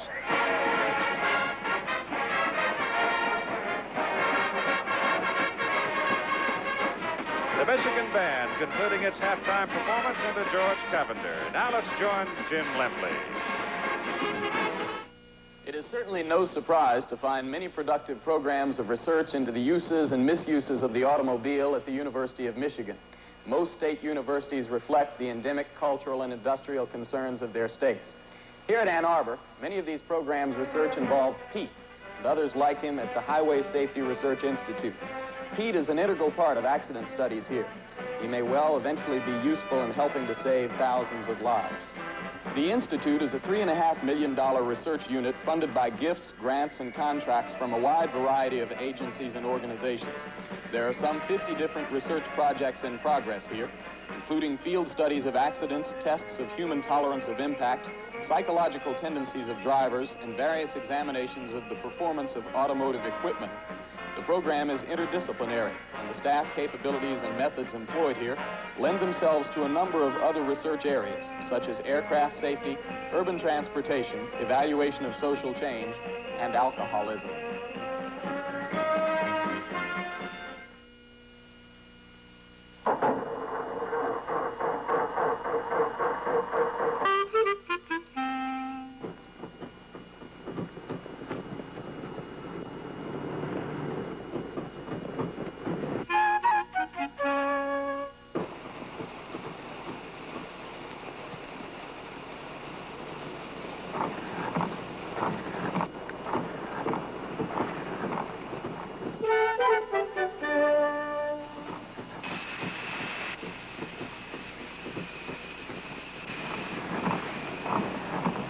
Since there are times you need a gasoline station, even when you don't need gasoline. Your independent Texaco retailer also stocks a complete line of quality automobile accessories, including top-grade tires and long-lasting batteries, just in case. At Texaco, we're working to keep your trust. This is one of the most sophisticated and ambitious efforts in the United States to create a completely solarized home. It's the product of a joint effort on the part of the Ohio State University and private industries. It's a model for future homes which can be temperature controlled completely through the use of solar energy. And it's constructed entirely through the use of materials currently available for conventional construction. The energy used to heat and cool the home is produced through the use of solar panels strategically located on the roof. Scientists say that as much as 70% of the energy expended in the average household goes to heating or cooling, and the cost of solar panels can be amortized against that of other available forms of energy in 6 to 10 years. The panels have the capability of maintaining a constant temperature level within the house for up to 5 days, even in the complete absence of sunlight. The solar home is part of an ongoing effort at Ohio State and other universities across the country to find alternative forms of energy. This year, as in past years, Chevrolet continues its program of awarding scholarships to general academic funds in the name of outstanding players in our televised game. One of the winners here at Ohio State is Kay Louderback. Kay, how did the money help you pursue your college education? Well, I got to go to summer school last year instead of having a full-time job. And so this way I can graduate on time in June, which is very important for education majors. Thank you, Kay Louderback. Now let's go back up to Keith Jackson. Thank you, Jim. The Ohio State University Marching Band, directed by Paul Truste, is now on the field, performing at halftime, and the theme of their halftime program, the remembrance of the beginnings of a nation.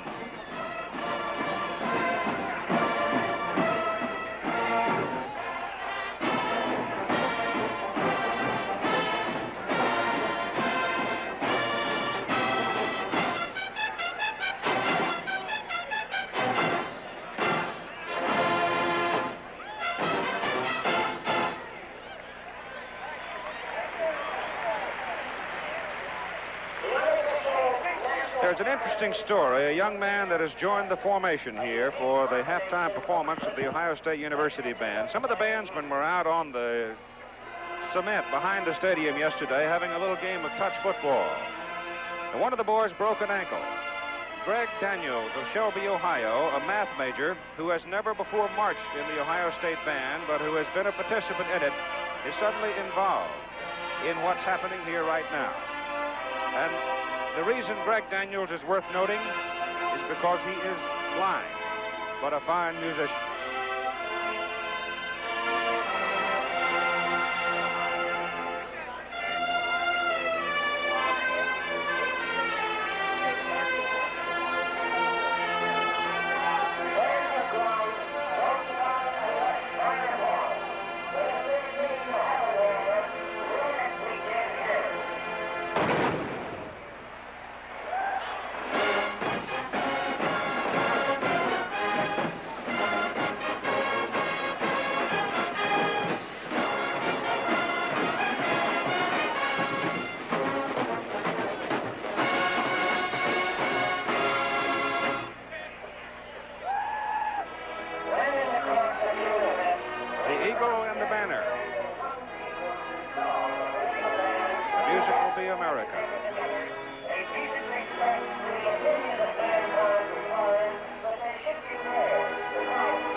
The Ohio State University Marching Band.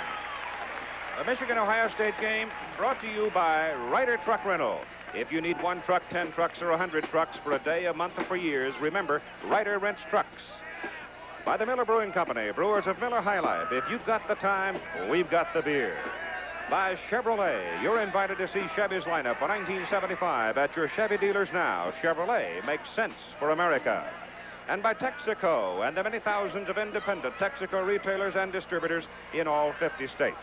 With our halftime score of 10-9, let's turn for a moment to the head football coach at Penn State University, Joe Paterno. Get your comments off the first half and what you think might happen in the second half. Well, I thought it was a great first half. Both teams, of course, moved the ball much better, I think, than anybody expected. There was 1 punt in the first half, and I think we had maybe 23 first downs as opposed to only 25 in the entire football game last year. I think the thing that's going to happen now is 2 things. I think, number one, Michigan cannot kind of play it too tight. I think after they get that interception, after Franklin threw the interception, they've kind of settled down and just want to run the football. I think they've got to play a little looser than that. They can't play scared. They've got to come out and play it as if they were behind. And on the other hand, I think Ohio State has to be careful that they don't try to get back in a hurry. Just play the game they can play. They obviously have kind of started to get control of the football game. They look a little stronger. As the game went on, they're getting stronger and stronger. And I think if they keep their poise and Michigan will go out and play this football game as if they were behind, we could have one great second half. Joe. Joe Paterno of Penn State University. With more than 88,000 people watching here at halftime, our score is Michigan 10, Ohio State 9, and we're just moments away from the second half. There's no living with inflation. There's no living with inflation. There's no living with inflation. Inflation. You can't live with it. You can't try to outwit it. Hedges don't always work. You have to stop it cold. Saving, not spending, is one answer. Everyone should try to use restraint and curb spending plans because there's no living with inflation.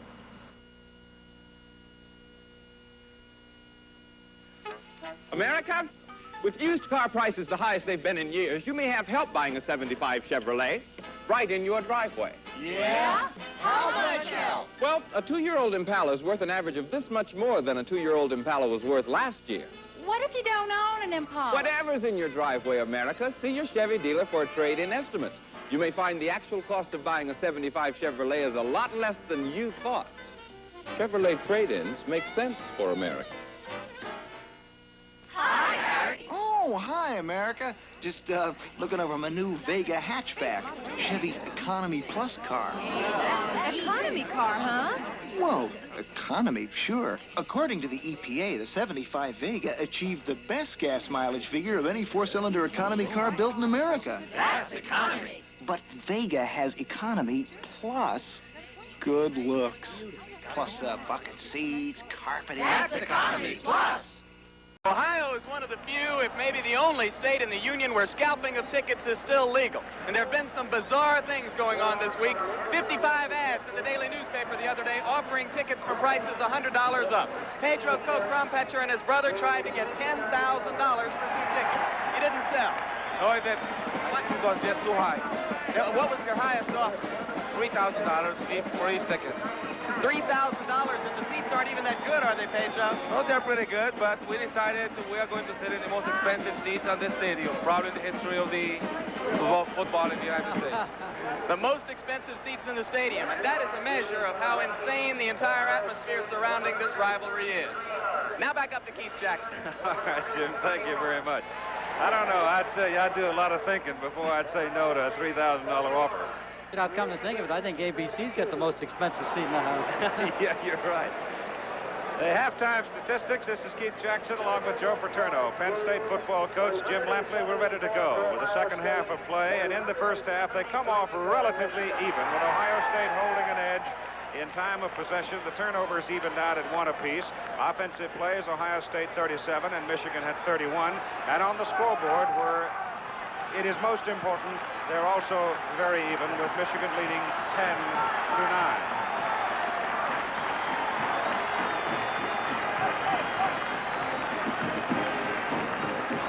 At 4 Eastern Time, over most of these ABC stations, ABC brings you the second half of today's top NCAA college football doubleheader. The 7th-ranked Trojans of the University of Southern California, led by A.D. Davis, Anthony Davis, who is their Heisman Trophy candidate, will square off against crosstown rival the UCLA Bruins. And that will, as usual, be a war, just like this one. It's 2 quality football teams.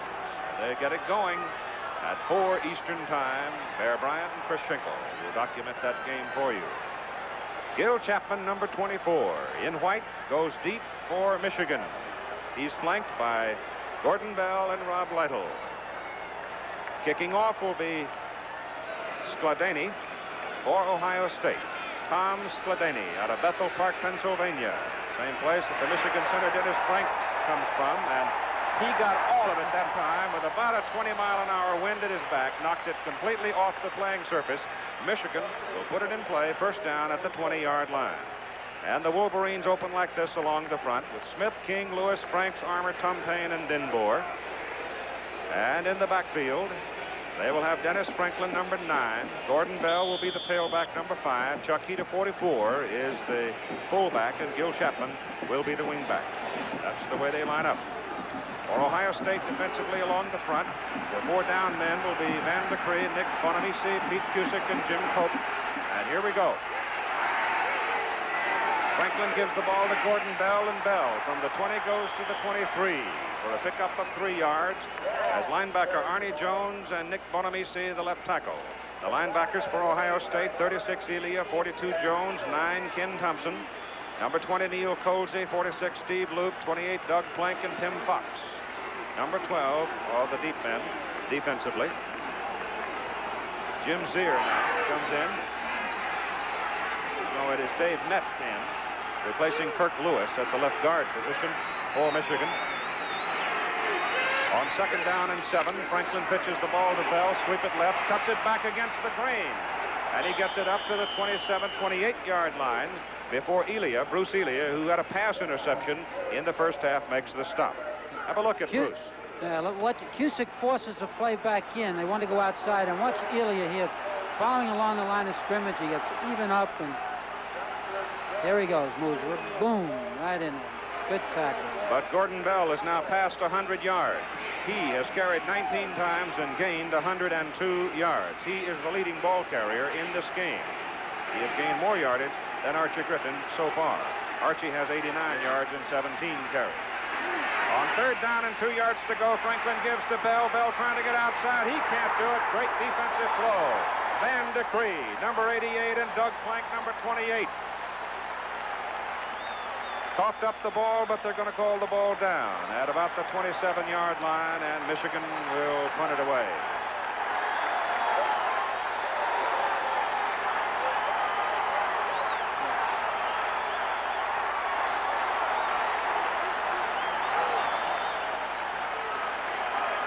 This is the second punt in the ball game. Last year, they punted 12 times in this ball game. I kind of get the feeling at the moment that Ohio State is the one that's really breathing fire, but we'll see.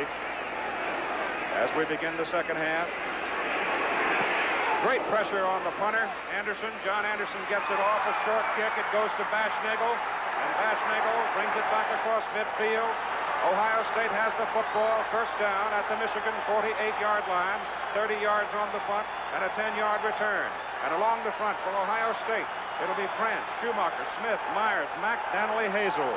And in the backfield, it'll be Cornelius Green at quarterback, Archie Griffin at tailback, either Henson or Johnson at full. As soon as they break out, we'll detail it for you. And Baschnagel, the wingback. It'll be Pete Johnson, number 33, the big sophomore. He's a 246-pounder. First down at the Michigan 48-yard line. They go to Griffin, and he is nailed at the line of scrimmage, but he goes up over the top. He'll get a yard out of the effort, as Jeff Perlinger, number 97, was the man who put the pad to him. You see some scores from the other traditional games around the country. Dartmouth has jumped ahead of Penn in the second quarter, and Cornell and Princeton having at it. 0-0. Brown. Maryland and Virginia, 0-0, and the Blue Devils are leading North Carolina 7-0. It is here at Ohio Stadium, 10-9, Michigan. As we start the second half on 2nd down and 9, Griffin from the 47 to the 44 for 3 more yards. So he's got a total of 91 yards so far in the ball game. Keith, 93 yards. Looks to me as if Griffin is really hurting a little bit. He didn't hit that hole quite as quick as he should have, and it.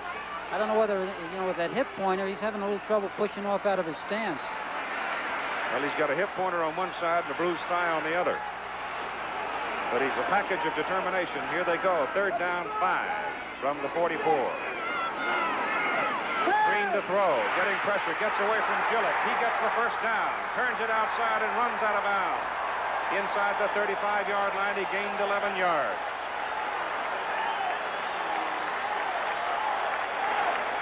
That's the thing that drives defensive coaches nuts. When a quarterback, you've got him hung up and you lose leverage on him. People on the backside contain, got a little careless, and if a kid as quick as Green, why, you're in trouble. Ball is at the 33-yard line of Michigan. First down, Ohio State. Michigan has led all the way. They went ahead 7-0, then 10-0, then 3 field goals by Tom Claiborne has pulled it back to 10-9. Buckeyes moving again as Green gives the ball to Pete Johnson, the fullback. And Johnson certainly didn't gain anything, may have lost something, as Tim Davis, number 56, the middle guard, penetrated for Michigan. At big 97, Perlinger, 235-pound junior out of Crystal, Minnesota, has played a lot of defensive tackle this afternoon for those Michigan Wolverines, too. There was a loss on the play of about a half yard. 2nd down, a little more than 10. That's Baschnagel in motion. Green throws it, misses Baschnagel coming to the sidelines. And right with him was Tom Drake, the defensive halfback for the Wolves.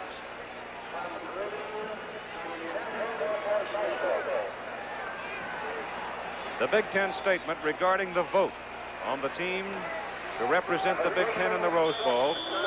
If Michigan wins or ties, the vote will be conducted by phone, probably decided right here at Ohio Stadium.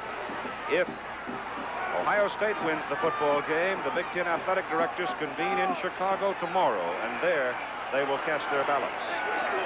Green on third down, a little more than 10 tries to get out of it. He picked up yardage all right, down to about the 27-yard line before Carl Russ brings him down for Michigan, but he is short of the first down. So here quickly is Jim. You see the Buckeye leaves that are implanted on the back of the Ohio State helmets. They signify any kind of achievement on the football field that's worth noting. It can be a key tackle, it can be a long run, it can be an interception, it can be a key block. They're just like little yellow footballs that are on the back of the Michigan helmets, which also signify those kinds of accomplishments. Keith Jackson. All right, Jim, we're going to have another field goal by Tom Clavin. He's kicked 3 of them. He's going for his 4th, and it's a 45-yard effort with the wind at his back. He's got enough on it. It's good. He's 4 for 4. And Ohio State has the lead for the first time in the ball game with 10 minutes and 9 seconds to play in the third quarter.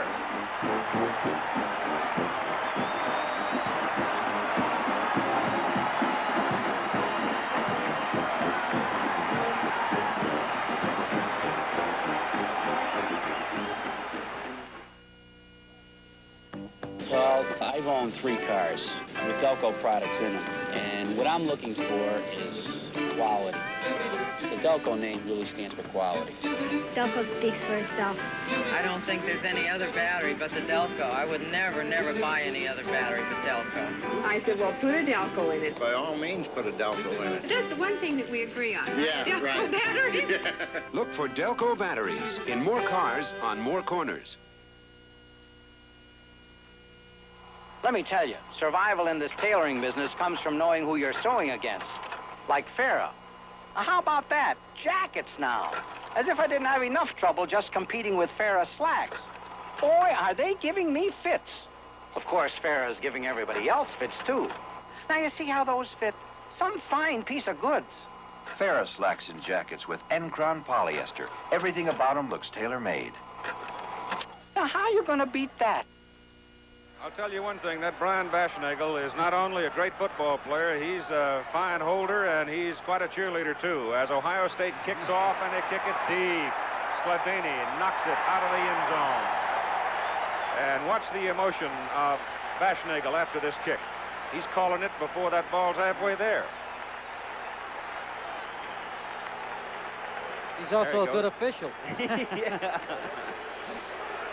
Well, Bob Fallon and his troops aren't having any of that. Don Mason's the umpire. Head linesman is Bill Filson. Gene Carabine is the line judge. Field judge is Otto Poles. The back judge is Donald Hakes. The old record, that is a new record, incidentally. The old record was Gary Carnes, most field goals in one game for Ohio State against Illinois back in 1966. Here comes Michigan now from the 20 as Dennis Franklin wants to put it up. Runs out of there. Gets it up to the 27. Bruce Elia, linebacker, had dropped off in short zone coverage and made the stop. Pete Cusick, I think, was the man that really put the heat on, and we've got a Buckeye down, shaken up on the play. That's number 42. It's Arnie Jones, a linebacker, who was coming from the other side, and he and Cusick got in there, and Arnie ran into something hard. Remember, USC and UCLA over most of these ABC stations at 4 today, Eastern Time. As the other half of the Rose Bowl struggle, let's have a look at Arnie, isolated here, and see if we can figure out how he got hurt. First contact. Then he takes second contact. He took a pretty good pop right there from that number 74, Kirk Lewis, knocked him down. And then he goes down a second time. And probably twisted a leg. Looked like he might have twisted a leg. And he's hobbling the left leg, and that's the one that was caught underneath the Michigan player. So Arnie is coming out for a moment. Going in to replace him will be number 55, Aaron Brown. Now, he is a freshman out of Warren, Ohio. And remember Joe Paterno when they said freshmen couldn't play varsity football? Don't remind me. I once said it. I've had to eat a little crow on that statement. We've got a 12-10 football game. Ohio State has the lead. Michigan with the ball. It is second down for the Wolverines. They need 2 yards for a first down. Give it away to Chuck Peter, the fullback, and he slants over the left side. Goes for the first down as he crosses the 30. He moved it in behind. Dennis Franks, the center, and Kirk Lewis, the left guard. The third quarter is a remarkable story for both these teams. Now, you can see Ohio State scored 107 points during the season, allowing only 3 points in the third quarter. And the 3 points that Ohio State just scored is the first time that Michigan has given up a single point this entire season in the third quarter. All right, it's first down at the 31-yard line for Michigan. Franklin gives to Heater again.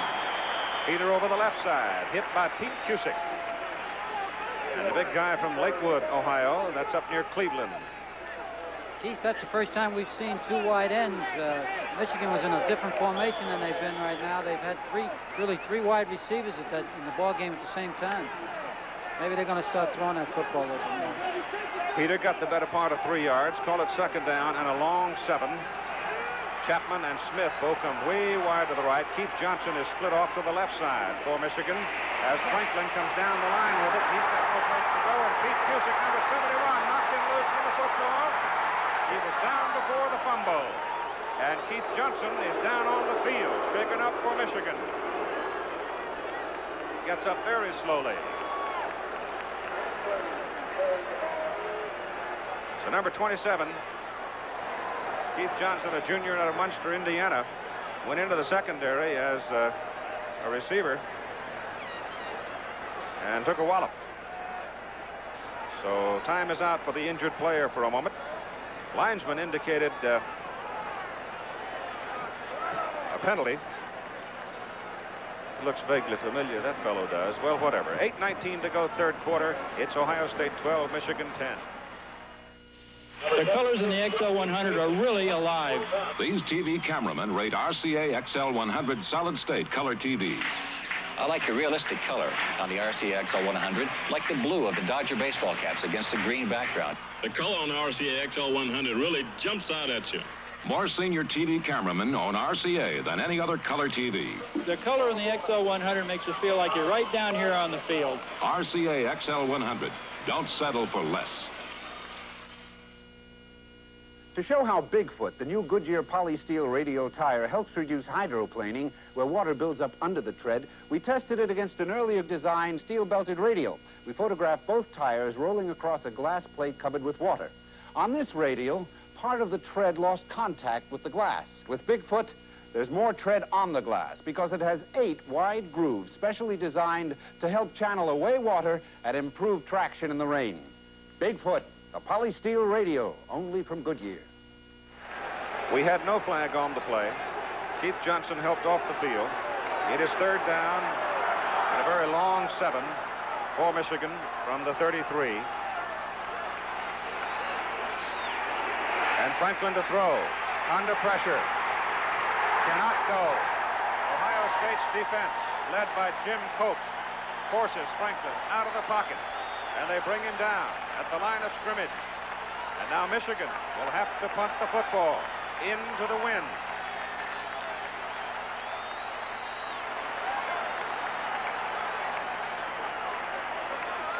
Ohio State taking the lead here in the third quarter on the 4th field goal by Tom Claiborne.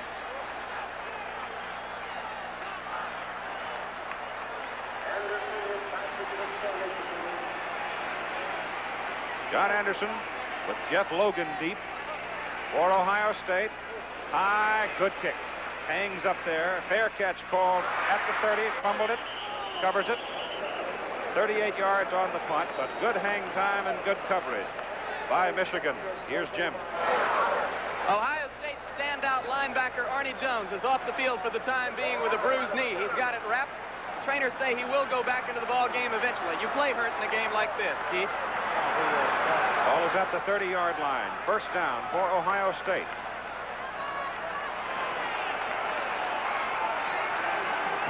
Got the go-ahead field goal. Last time they had the ball. Now let's see what Cornelius Green does with it. Gives the ball to Archie Griffin, hit at the line of scrimmage.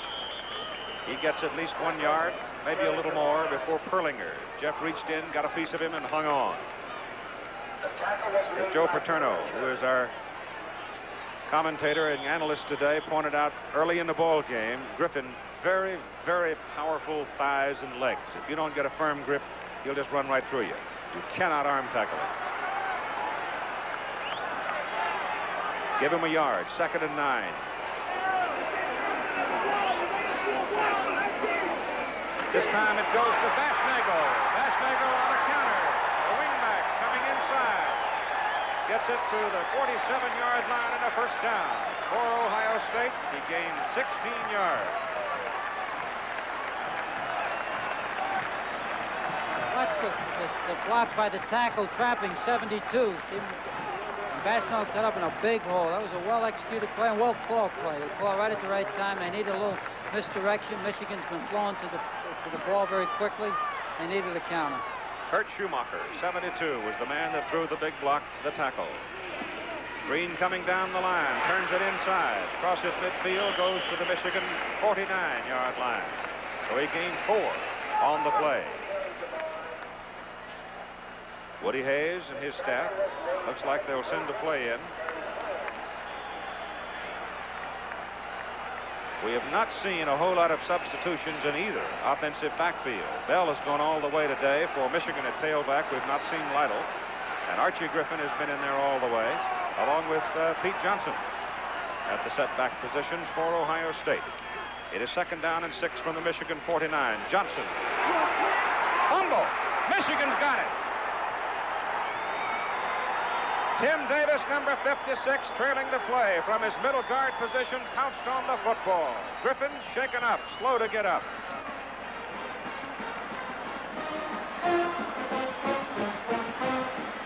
So Archie Griffin, who's playing bruised, took a wallop that time as he dove for the football.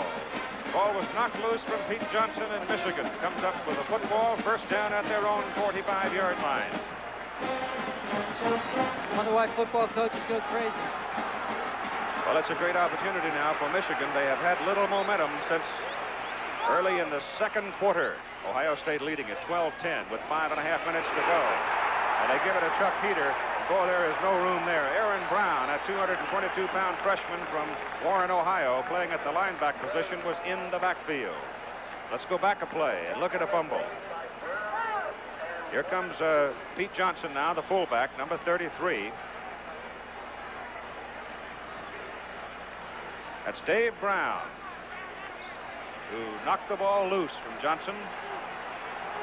And we come back now to live action on the field as Michigan has a 2nd down and 9 from the 46. And Franklin's going to put it up. Passes away to the sidelines. The pass is complete to Jim Smith, and he's got a first down at the Ohio State 42-yard line. And number 67, Steve King, 6'5", 245-pound senior from Tiffin, Ohio, for Michigan, is down on the field. He was back pass blocking, and he's injured. We have 4 minutes and 50 seconds to play in the 3rd quarter here at Ohio Stadium, and the Buckeyes lead the Wolverines 12-10. When you can see a picture developing before your eyes, blooming in minutes into a photograph as real as life itself, it makes you eager to grab hold of the world. Almost effortlessly, the SX-70 slips through life, searching out, recording. Press the button. There it is. It's as simple as that. Polaroid's SX-70 land camera. State Farm agent Ed Albright. I think there are 3 factors that are important in selecting a car insurance company. 1 is competitive rates, 2 is broad form coverages, and 3 is personalized claim service. I'm confident that I can do these 3 things for that policyholder. I feel confident I can give him a better buy in his automobile insurance. State Farm is there. Watch number 67 there in your picture, Steve King, as he suffers a left leg injury. Now watch Cusick, number 71, who's a 250-pound weightlifter. He bench presses something around 500 pounds. Powerful man. King held him long enough, and then Cusick just hammered right over the top of him, and he suffered an injury to his left leg, and he is leaving the ball game. Steve King, incidentally, was injured in the Purdue game last week. So he is out of there right now, and Jim Hall, number 70, a 230-pound sophomore from Ypsilanti, Michigan, will come in to replace him, and the Michigan offense will miss King. But right now, the Wolverines have the football, first down at the Ohio State 42-yard line, with the Buckeyes leading 12-10. Bo Schembechler on the phones, talking, searching, and I'm sure hoping, as his ball club has it. Franklin, Heater, and Bell are the setbacks. Franklin coming along on the option, delivers it to Gordon Bell. Bell loses his footing, stumbles and falls back at the 46-yard line. Doug Plank was back there, but Bell just actually fell down that time. That's a problem running that option to the open field when they have that extra back out there. It's pretty tough to handle him. It moved Plank, who would be your safety, and he is outside, adding the extra man to the outer defense. Neil Colsey, number 20 now, goes wide to cover Jim Smith, who split to the top of the picture. And on second down and 13, the pass is in the air, and it is short, intended for Smith. And Dennis Franklin goes down in a heap as Cusick leveled him just as he released the ball. Keith, since about the middle of the second quarter, Ohio State's defensive line has really started to take off and play great defense, and Cusick has really led them. He has come off the football, and that young kid in there, 55, that Aaron Brown, has had 2 or 3 great plays on that center. For a freshman boy, he's big and strong and quick. They're really coming off the football now. And you can see from the numbers there that Dennis Franklin has not had a great day, except for the touchdown pass that went to Gil Chapman, worked for 42 yards early in the game. They go to Bell, and Bell, cutting it up the middle, is dropped just short of the 40-yard line by Bruce Elia. And so we have 3 minutes and 35 seconds to play in the third quarter, and Michigan now looks at 4th down and 8 yards to go. Into that wind, a field goal is just out of the question. It would be 57 yards, so they won't even think about it. John Anderson comes in to do the punting. He's a freshman out of Waukesha, Wisconsin, number 86.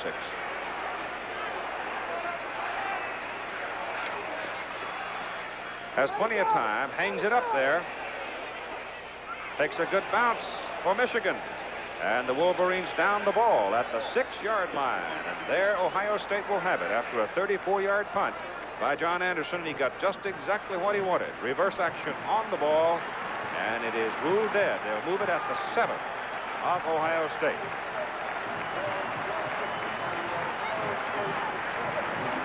The Buckeyes leading in the ball game by a score of 12-10 on 4 field goals by Tom Clavin.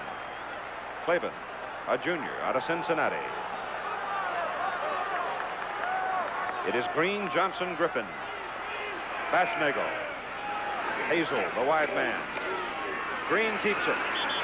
Will lose a yard, maybe 2. Davis, 56. Strinko, 59. Dufek, 35. Actually, that was a game by Dufek. He stunted in there right again. He's to the open field, and they tried to run that option to the open field.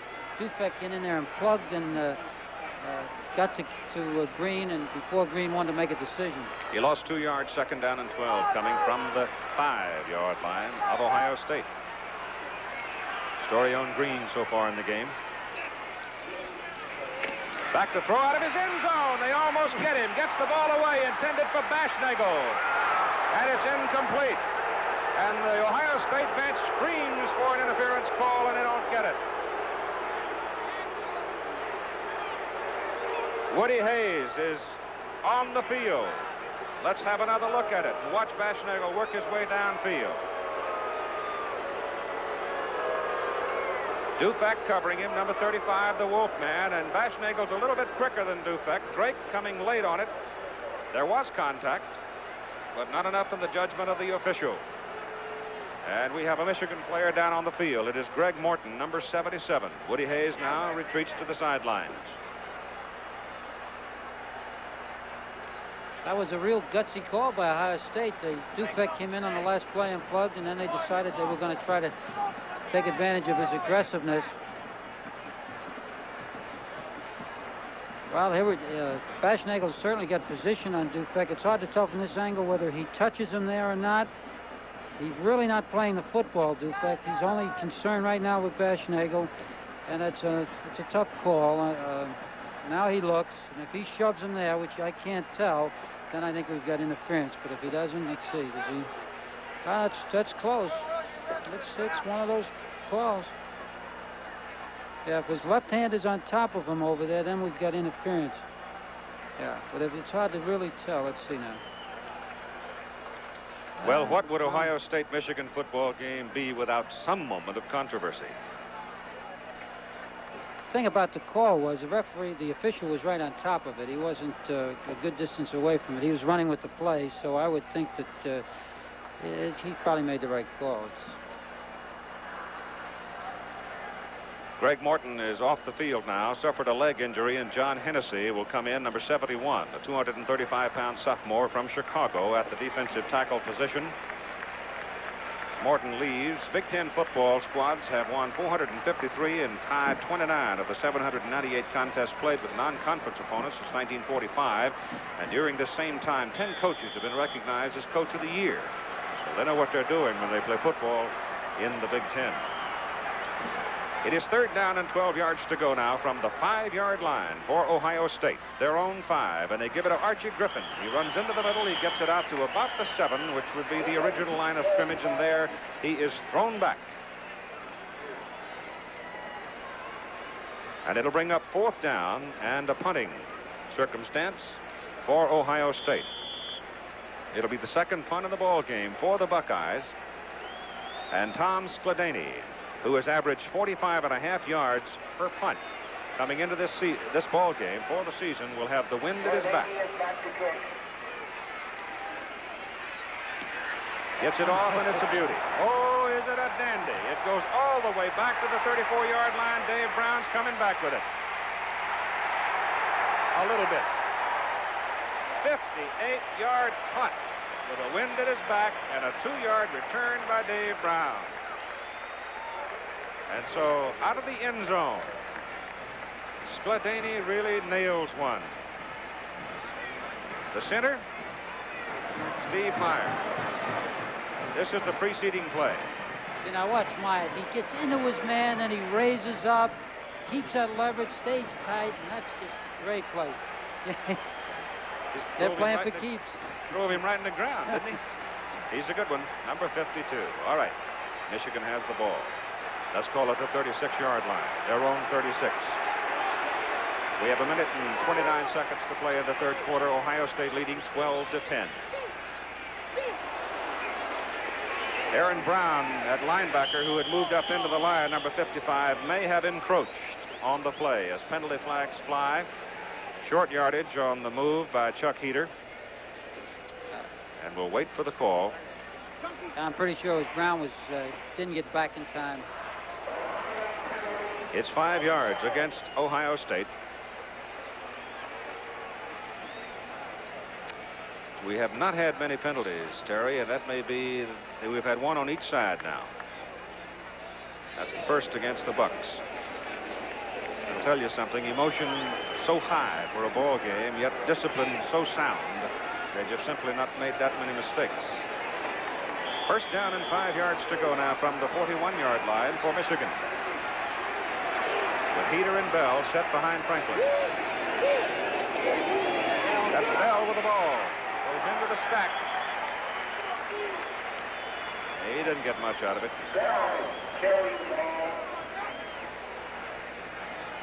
The Ohio State defense has adjusted very, very well.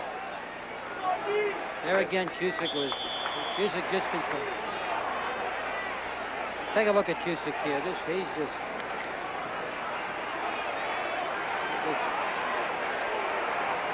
See him in there, just almost splits that double team, makes a pile, doesn't give him a crack to run in. That's great play. It's second down. 4 yards to go from the 47 for Michigan. Ball loose. Nope. Sure, a lot of red shirts around that football, though, aren't there? Kuhn, 54. Keith, there again is an interesting bit of play. The last play, Cusick took off so strong and beat the double team. This time they sent in a play to trap him.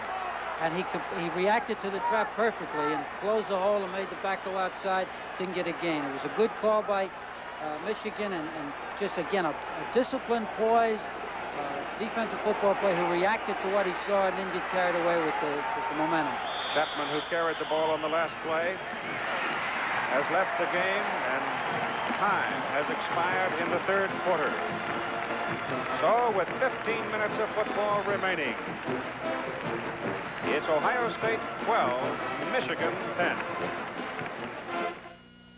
Everybody knows about mixing apples and oranges. Well, Goodyear wants you to know the same applies to tires. With radial tires up front, non-radial snow tires in back can be hazardous. Now watch. On sharp curves, the radials tend to hold, while the non-radials tend to break away. What's the answer? Goodyear Suburbanite winter radials in back to match your radials in front for all-around radial handling plus the bite of a snow tire. As the owner of a small vineyard myself, I'm rather envious of what my friends Ernest and Julio Gallo have achieved. Their new French Colombard of California is bound to be most popular. It's elegantly dry, and yet with a hint of sweetness. I urge you to try it. It'll surely be one of the finest wines you have ever tasted. New French Colombard from Ernest and Julio Gallo, a richly rewarding experience.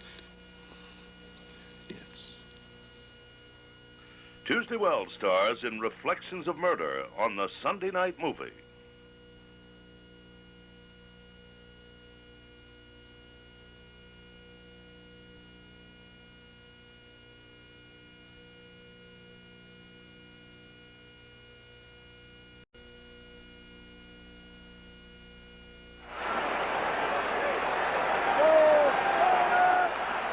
Going into this final quarter of play, a very important factor. As the teams reverse directions on the field, Michigan now will have the wind at their back. As Ohio State leads 12-10, it is third down and 3 yards to go for Michigan. The ball at their own 43-yard line. Franklin keeps it, turns the corner, he's got his first down. Dennis Franklin making that outside defender commit, kept the ball and turned it in for the first down. And as you look at the third quarter statistics, well, the score tells you just as much as those numbers tell you. It is a very even football game. In the third quarter, the defense took over. Michigan gained only 35 yards, Ohio State only 48 yards. Franklin gives the ball to his fullback Heater on first down from the Michigan 47, and Heater works his way to midfield. Jim Cope, number 91, on the bottom of that pile for Ohio State. The ball is square at midfield. And we got a Buckeye hurt on the field. Time taken for just a moment. Nick Bonamici, a sophomore tackle out of Brentwood, New York, shaken up on the play and will come out of the ball game. With 14:22 to play, and Ohio State still leading it 12-10. In these days of conservation, Texaco is hard at work to make sure petroleum products for industry work better and last longer. Without lubricating oils and greases, industry has a problem. But the right kind of lubrication keeps industry moving.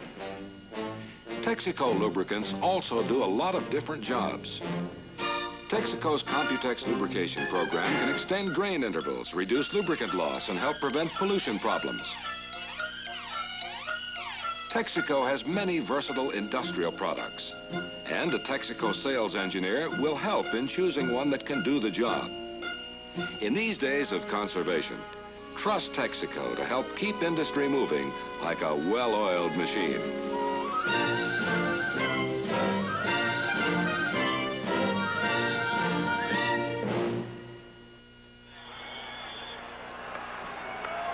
Well, here we are, second down.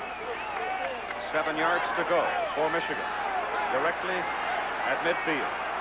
Ohio State leading 12-10.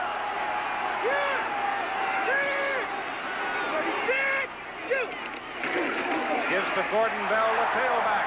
And Bell has his legs taken from under him by Bruce Elia, linebacker who came firing in. There's Elia. He reads the play and plugs. Now, this is what Ohio State's going to have to do. They're going to have to get in there and stop Michigan now, not let them get in position for a field goal, because then they've got to play behind with the wind in their face, and they don't want to do that. They don't want to have to throw that football if they don't, you know, in order to get caught up. Elia, 4 tackles, 11 assists, 1 interception so far today. 3rd down and 7 yards to go. The pass is intercepted by Colsey.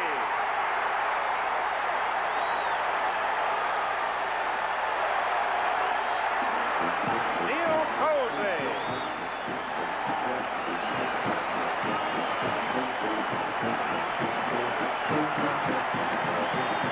That shows you how important that play by Elia was. The fact that he forced Michigan into a passing situation.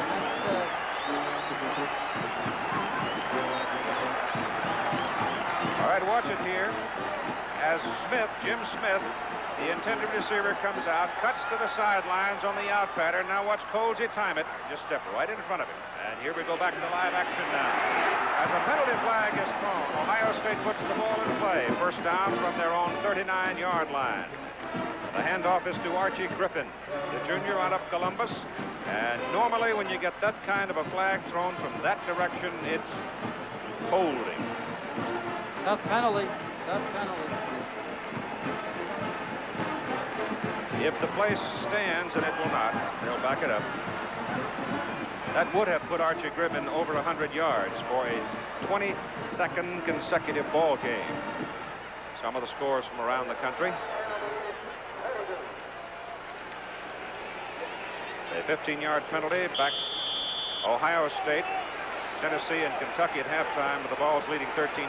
Winner of that one will go against Maryland in the Liberty Bowl, which you'll see over most of these ABC stations. Ball is back at the 27-yard line for Ohio State, and they will have to go to the 49-yard line to get a first down as Pete Johnson runs it up the middle. I don't think Ohio State's going to get careless and just throw that football, even though they've got long yardage. They may go on a rollout, and if the guy's wide open, throw the football, or Green will run it. But I don't think they want to take a chance throwing that football on a passing down into that wind right now. It is second down and 20 yards to go for the Buckeyes.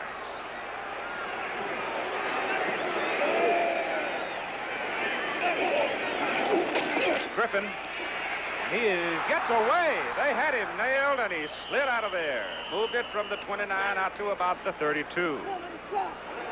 That gives him 99 yards for the game, and look at that in the second quarter. That game is in Lincoln. And Nebraska goes into the Sugar Bowl against Florida, which you'll see over most of these ABC stations. Oklahoma will spend the holidays at home.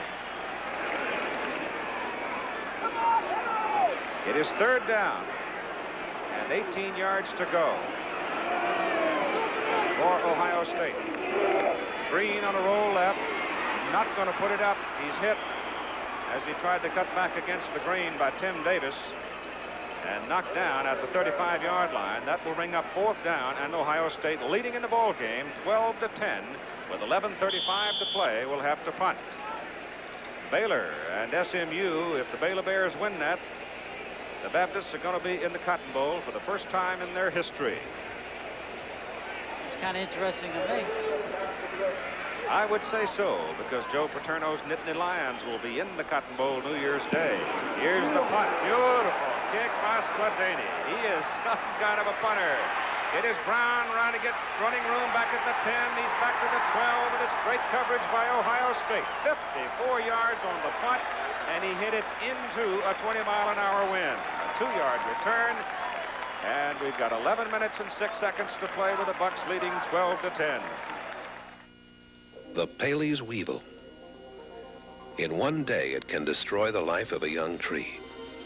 An army of them can wipe out the very heart of a newly planted forest in a week. Dr. Norman Johnson, entomologist, Weyerhaeuser. He and his people are effectively battling the pesky Paley's Weevil. They found that dipping young pine seedlings in a special slurry just before planting provides protection. It takes a lot of extra care, and it costs millions of dollars to solve reforestation problems like these. But we figure it's worth every minute and every penny to start new trees and to keep them green and growing. Dr. Norman Johnson. He's curbed the appetite of the Paley's Weevil and brought new life to the young pine forest. Weyerhaeuser, the tree-growing company. All right, Michigan has the football. First down. They have marked it at the Michigan 13-yard line, where it is first down for the Wolverines. The wind at their back. Only 11 minutes and 6 seconds to play in the ball game, and Ohio State leading 12-10. Dennis Franklin gives the ball to his fullback, Chuck Heater, and he crosses the 15, gets it to the 16, maybe a little bit more than that. Elia and Cusick, who have been defensive giants for Ohio State in this ball game.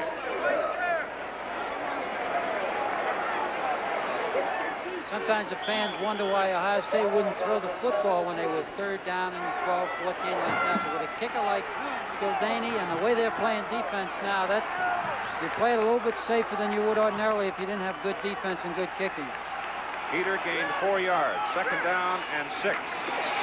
Franklin puts it up. Chapman's got it. He's in the secondary. First down at the 30-yard line. Tim Fox, number 12, the stop for Ohio State. 13-yard pickup and an isolated look at Gil Chapman. They gave the linebacker the bait. They faked to the fullback, and the linebacker went up in there and left that alley wide open for Chapman. Ohio State's been playing so aggressively against the run. Michigan's got to do some of those things to keep those linebackers out of all the running plays. Ball is on the 31st down. Remember, the wind is at the back of Michigan, and Michigan has a fine field goal kicker in Lantry. And Ohio State leads by 2. There goes Bell on the pitch. He takes a wallop from Coke, number 91, as he starts to turn the corner. Steve Luke, 46, had come out of the defensive secondary to help on the play. Advance of the ball to the 36-yard line. That's a big 6-yard pickup on first down. Leaves him second down and 4. Bell now, 25 carries, 109 yards. He's the leading ball carrier in the game.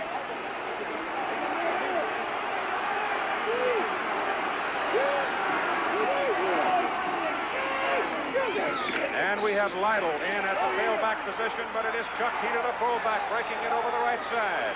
Running behind Pat Trumpain and Jim Armour. Fox and Elia bring him down. It's a first down for Michigan. 13-yard pickup for the fullback, Chuck Heater. Rob Lytle is in at tailback now, 190-pound sophomore from Fremont, Ohio. The ball is at the 48-yard line of Michigan. The Wolverines first down. 9 minutes, 10 seconds to play in the game, and Ohio State leading by 2, 12-10.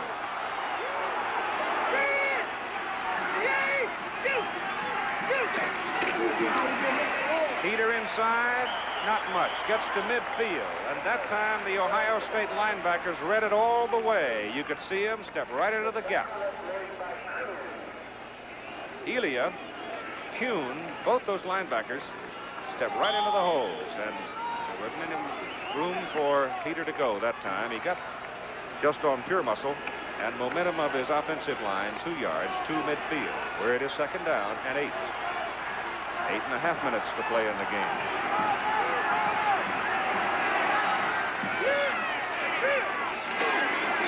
Franklin to throw. Gets it off to the sideline. Pass caught by Gil Chapman. He is out of bounds. He's a yard short of the first down. And Steve Luke was all over him.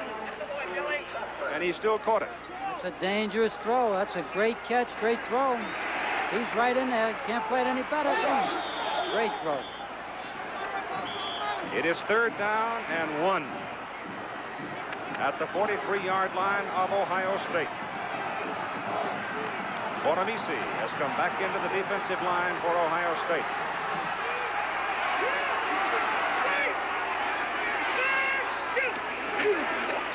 Rob Lytle, first down for Michigan as he sweeps and just put his head down and reached the 39-yard line. Peter and Franklin both were in front of him blocking. USC, UCLA at 4 Eastern Time over most of these stations, and Anthony Davis needs 9 yards today against the UCLA Bruins to break O.J. Simpson. Right now, I think right now Ohio State's going to have to take a little chance on defense and try to get Michigan in a 2nd and 12, something like that. They've got to stop them pretty quick. First down at the 39-yard line. Franklin gives it to Heater. Heater running behind from Payne and Armour. Elia and Jones, the linebackers, make the stop on him. He got a couple of yards. And we have 7 minutes and 40 seconds to play in the ball game. I'm going to say it one more time. The wind is at the back of Michigan. That is very important, because if they can get that ball down within reasonable field goal range, Mike Lantry will get a helping hand from Mother Nature. Remember, it was Lantry last year who missed a 44-yard try that might have won the game for Michigan. That famous 10-10 tie. 2nd down and 8 yards to go from the 38-yard line. Franklin. Cusick clobbered him.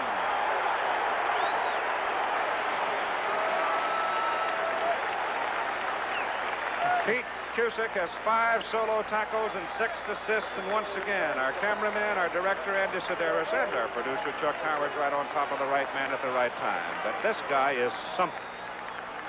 It's impossible to control him. I tell you, he comes off the football like that and drives into an offensive man. Very few people are going to be able to get him back at the line of scrimmage. That's crazy. He's just forcing that blocker back into the backfield. Big play here, 3rd down and 12. 3rd down and 12 from the 41. Franklin's going to put it up. Goes with it to the sidelines to Lytle. Threw it behind him, and Lytle cannot catch it. And it is 4th down for Michigan at the Ohio State 42-yard line.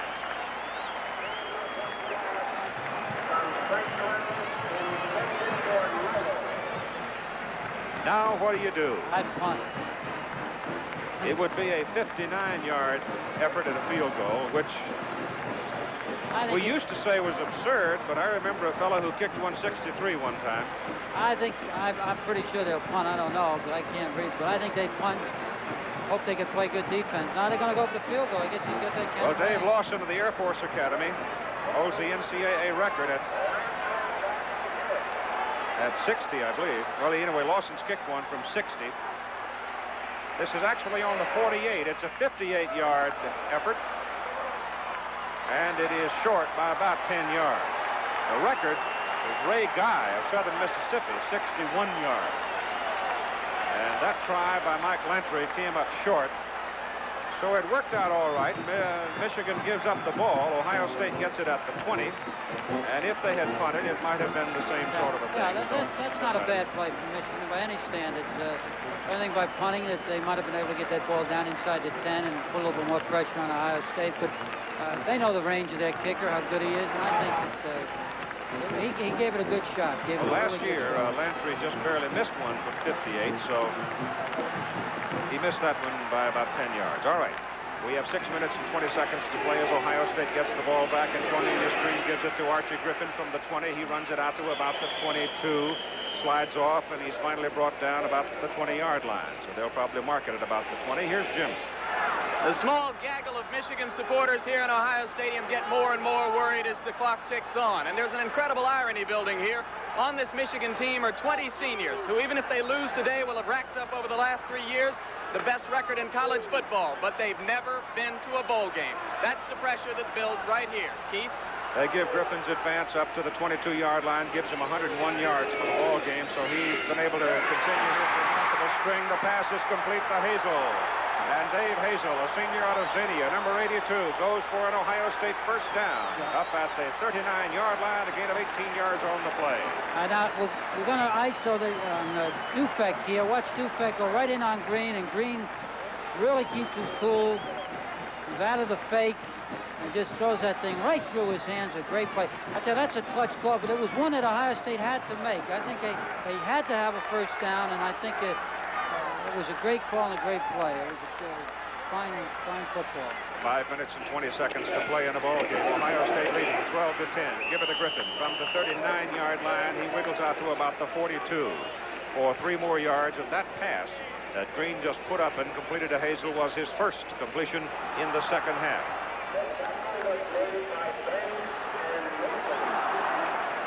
The Michigan defense must hold if Michigan is to have a chance. If the Buckeyes get it down, and well, they go for 3. It would give them a 5-point lead. 25 times this year, Ohio State has driven 70 or more yards to score. Here's the handoff again to Griffin. He wiggles through the middle and gets across the 45 to the 46, and it's Tim Davis on the stop for Michigan. So now Ohio State will be looking at a third down from their own 46-yard line and 3 to go. Got to go to the 49 to get the first down.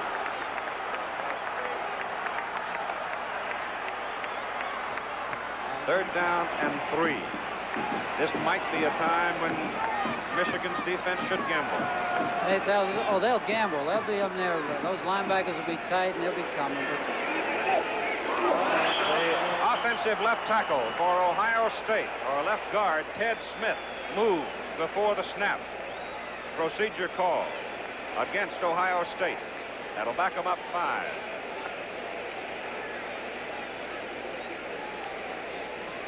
You see the time. 4 minutes and 3 seconds to play. And this is the time, if Ohio State's got anything that they haven't shown that they've saved, any kind of reverse or something, where they could maybe get that first down or without having to throw the football. I don't know whether they've got something special saved. Sometimes you save a play for just a situation like this. Third down and 8 from the 41. And give it to Baschnagel, cutting back on the counter, and the wingback gets maybe 2 yards, and that's all. And so Michigan holds them. It'll be 4th down, and Ohio State will have to kick it. It was Jeff Perlinger, number 97, who refused to move on that play. He did not take the fake. He just waited. Got his man. Well, we were on the same page. They went with the counter. I thought maybe if they had a wide reverse, it might have been a little, helped them out a little bit there. All right, young Doug Porter, freshman out of Youngstown, comes in to snap the ball. Rob Lytle, one of the deep men, as Skladany does not get the big kick this time. It's going to be returned by Tom Drake for Michigan. And Drake brings it back to the 30, just outside the 30. That time, Skladany got 32 yards on his punt. Drake returned it 4. Michigan has the ball with 3 minutes and 5 seconds to play in the game, trailing by 2. We checked with our broker, and our broker... Time would be the ally of Ohio State. Perhaps not yet. Michigan has the ball. Call it the 30-yard line. First down. Lytle is the tailback. I wonder if Bell was hurt. Will throw it. Pass going deep for Chapman. Too long. Incomplete. He went for the bomb and was not close. And Cusick was all over him. I don't think they want us to just come out and start throwing that football right away. I mean, you know, all the time. I think he's got a lot of time, 2 minutes and 58 seconds. Got all that timeouts left. Got plenty of time to put together a good drive, get him in field goal position. In fact, I think right now maybe they'd go with the draw or some play that would get them maybe 5 or 6, put a little pressure on that Ohio State defense, give them a 3rd and 4, 3rd and 3. Right, Bell is not injured. Weary, but not injured. Lytle in fresh. Big, strong runner at tailback. Franklin will throw again. Gets it up. Throws for Smith and missed him. Jim Smith, the intended receiver. And again, Cusick is after the quarterback. And have a look at Cusick, number 71. He really is playing football. That's a great football player. He is making Franklin aware of his presence. That's right. As Chuck said, and the offensive lineman in front of him, he's got his attention, too. Raising a lot of lumps along that line, isn't he? It is 3rd down and 10 for Michigan at their 30-yard line, trailing by 2 points in 2 minutes and 50 seconds to play. Franklin is down. Arnie Jones and Pete Cusick and Nick Bonamici all are in there. It was Cusick that cut him down. Bonamici buried him and Jones was right there. The ball is back to the 20-yard line. It'll be 4th down, and Michigan will have to punt with only 2 minutes and 31 seconds to play in the game. And I don't know about you, Coach Joe Paterno, but Pete Cusick gets my vote as the defensive player of the ball game. Well, he has played a great game, but the other tackle on that one had a great play, too. He played awfully well. I tell you, we came into this ball game, everybody talking about the Michigan defense, and Ohio State's defense was suspect, but they have played a great game except for that one pass.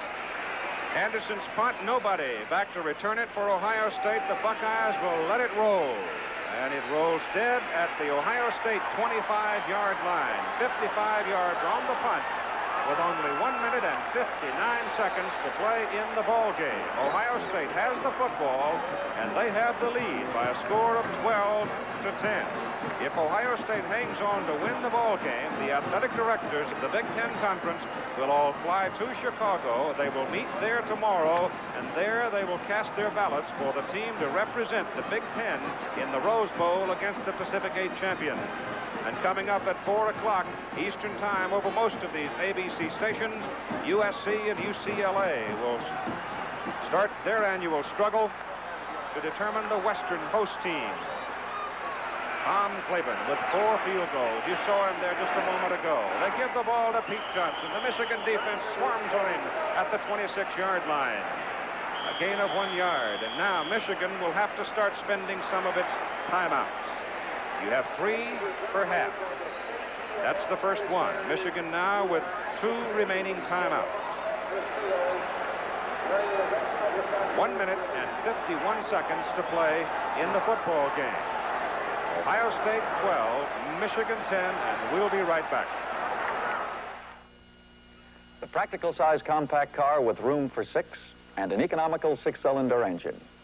You know, some car makers are sounding like they invented it this year. But Chevy's had one like that for 14 years. The Nova.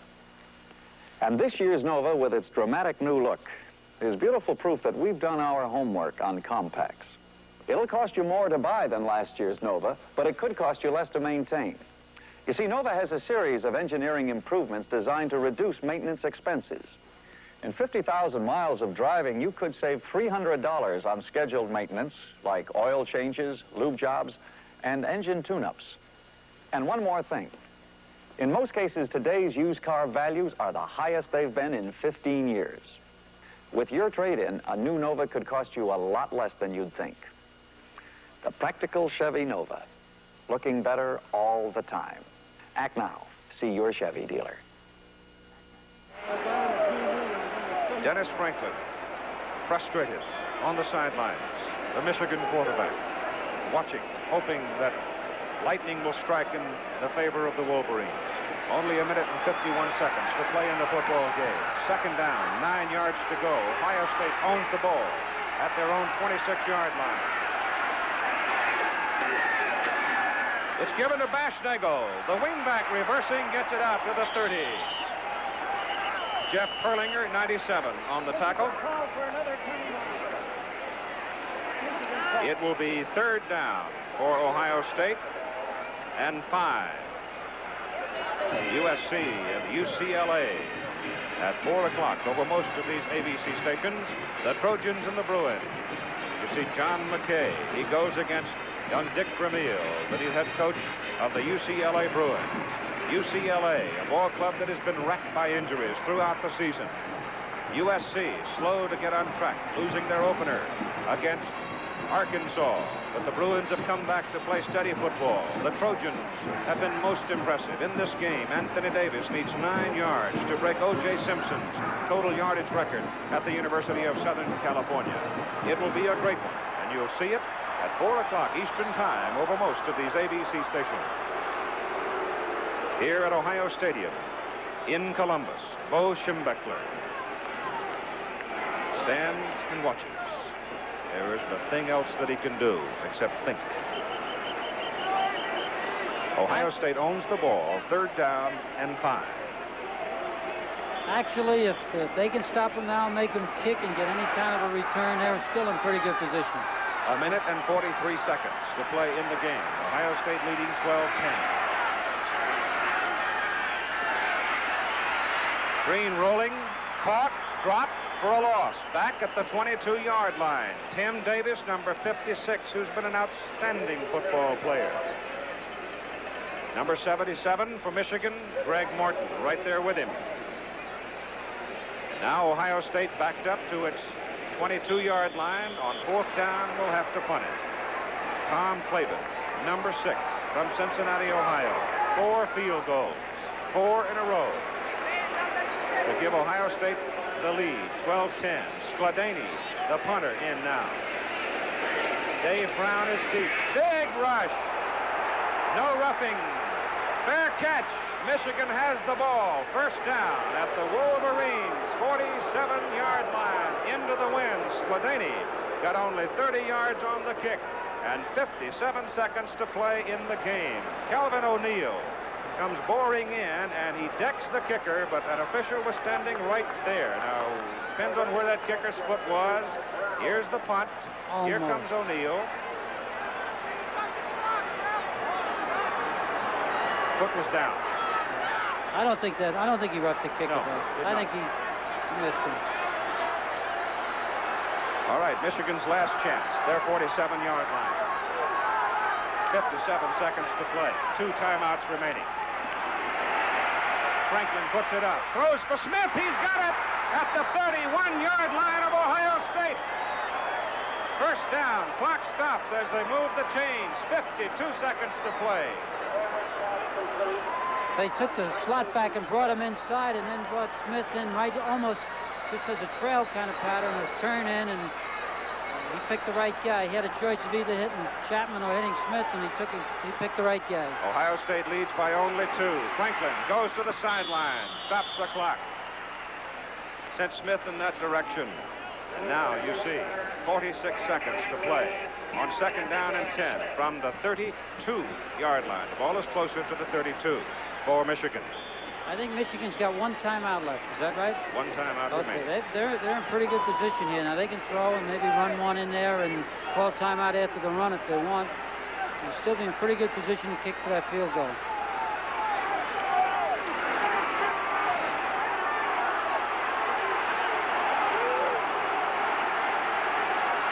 Second down and 10. Franklin gives it to Lytle. He breaks it over the middle. He's down to the 22-yard line before Fox brings him down. Close to a 1st down. And that will stop the clock again with 39 seconds. Mike Lantry, number 36, the place kicker for the University of Michigan Wolverines. He kicked a 37-yarder in the 1st quarter to make it a 10-0 Michigan lead. The 2 teams get a deep breath here. It is a 1st down for Michigan at the Ohio State 22-yard line. 39 ticks remaining on the clock. What a ball game. That clock starts as soon as the official walks away from that ball, even after a 1st down, and Michigan better get up on that line of scrimmage. Mike Lantry, who had a chance to win it last year, may get his chance again this year for Michigan. They give the ball to Lytle, the tailback. He blows it over the right side. He goes to the 16-yard line, and now 18 seconds. And now they go to that timeout. And they call time. Let's go to Jim. I'm not on camera. Once again, the pressure is apparently coming down on the shoulders of Mike Lantry, the Michigan field goal kicker. Remember that twice in the last 5 minutes a year ago, Lantry missed field goals that would have won the ball game for Michigan and sent them to the Rose Bowl. Remember that he hasn't had a great year this year. Before last week, he was 4 for 13 on the year, and the Michigan coaches were worried about his kicking. Remember that he's missed his last 2 attempts today. Both of them were long ones. Now back up to Keith Jackson. It will be a 33-yard try as Mike Lantry has come on. He will kick out of the hold of Tom Drake. He's a remarkable story. He is from Oxford, Michigan. He was a walk-on. He just showed up one day and said, "Coach, I want to play football for you." He, right now, might very well write his name indelibly in Michigan football history. One of the richest collegiate history books of them all. He is a left-footed kicker. He is a senior. He has a 37-yarder. This one is from 33 yards. The wind is at his back. Only 18 seconds to play in the ball game. The placement is good. The kick, it is up. It is no good.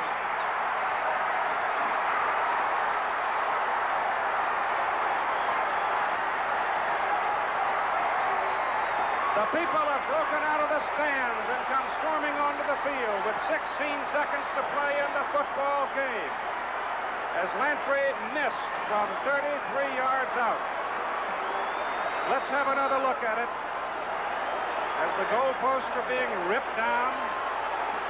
The officials and the police are trying, security people are trying to clear the field so we can finish the football game. Mike Lantry walks disconsolately to the sideline. But Joe Paterno, it looked like everything went just fine. I thought he had it from this angle, but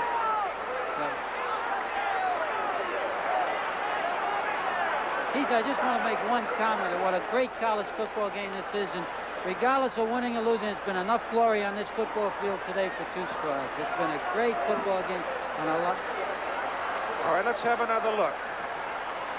And we're going to be, as we look at it, a little bit of an angle now. Here's the snap. It is good. Drake's hold is just fine. Lantry's kick is in the air. And it is up in the air with the wind carrying it. Well, it's impossible to tell from this angle. He missed it to the left side, so apparently the ball had not crossed when it veered just to the outside of the uprights, and it's got to go in between the uprights, not over them, but in between them. It was waved off by the officials as no good. Now the field has been cleared, and we have 16 seconds to play in the game. And it will be 16 long, hard seconds for Michigan. We'll have the Prudential College score show for you right after our ball game, and then at 4 o'clock Eastern Time, USC and UCLA over most of these ABC stations as Cornelius Green takes the snap, falls down, 2 ticks on the clock, and then a penalty flag is dropped by the official. But everything is academic, I would think, from here on, as Ohio State leads 12-10. Mike Lantry with a chance to win it for Michigan, missing from 33 yards. Now remember, the athletic directors of the Big Ten Conference are to come into Chicago tomorrow and vote. And one more look at it. There is absolutely no way to tell from here as to where the ball was over the crossbar. It looked good insofar as the uprights were concerned, but at this point, you cannot judge where the ball was. And I'm perfectly content myself to agree with the men in the striped shirts on the field as the clock starts and the game is over. The 71st football game between Ohio State and Michigan, one of the most exciting of them all, one of the most dramatic of them all, and for Michigan, perhaps one of the most heartbreaking of them all. The final score for Woody Hayes and his Ohio State Buckeyes. They have 12 points on 4 field goals from Tom Claiborne, who is our offensive player of the game. Pete Cusick, defensive tackle, our defensive player of the game. The General Scholarship Fund at Ohio State University will receive a total of $2,000 in the name of those 2 gentlemen from Chevrolet. Final score, 12-10, Ohio State wins it. I admit I'm a compulsive collector. All sorts of things. Paintings, antique automobiles, fine wines. Few wines have impressed me more than this new Chenin Blanc from my friends Ernest and Giulio Gallo. They've brought this particular grape to its fullest perfection. It is dry, delicately so. It is light, extraordinary. let me invite you to enjoy the new Chenin Blanc from Ernest and Julio Gallo. It may be one of the finest wines you've ever tasted. So you dig design and research, it seems? Well, I gotta find out what's up. Hey, what's this? That's General Electric's electronic digital clock radio. Hey, it looks like a computer. It reads like one. Electronic precision and quiet.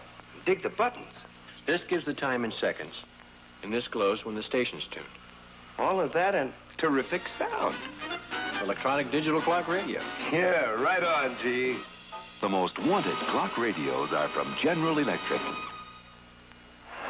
For the record, Ohio State 12, Michigan 10.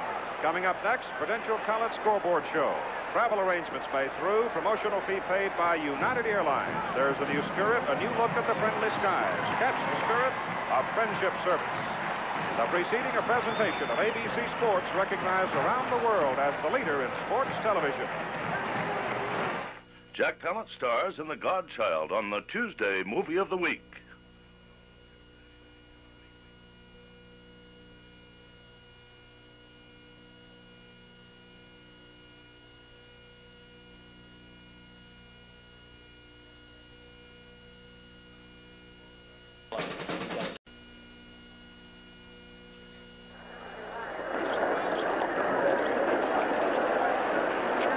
With 10 minutes and 20 seconds to go in the third quarter at Columbus, Ohio, Tom Clavin came in to try this field goal for the Buckeyes, a 45-yard attempt, and Ohio State was trailing 10-9. Who could have known that with 25 minutes to go in that game, that those would have been the points that won it for Ohio State? But that's what happened, because with only 16 seconds to go, Mike Lantry of Michigan missed by inches, just as he did a year ago, and the Buckeyes won it 12-10. We'll talk about the Ohio State-Michigan game as well as other games on the Prudential College Scoreboard, brought to you by the Prudential Insurance Company of America, a company people come back to. When you think about your financial security, see a Prudential agent. Get a piece of the rock, Prudential Insurance. Hello again, everybody. Bill Fleming, along with Dave Dials, and of course, the Big Ten Championship now is a co-championship between Ohio State and Michigan in certainly what has to be one of the most thrilling games in this long and traditional history of football between these two old rivals. And don't forget, coming up at 4 o'clock, a couple of other old rivals from crosstown, only 13 miles apart, USC and UCLA will battle it out in the Coliseum in Los Angeles.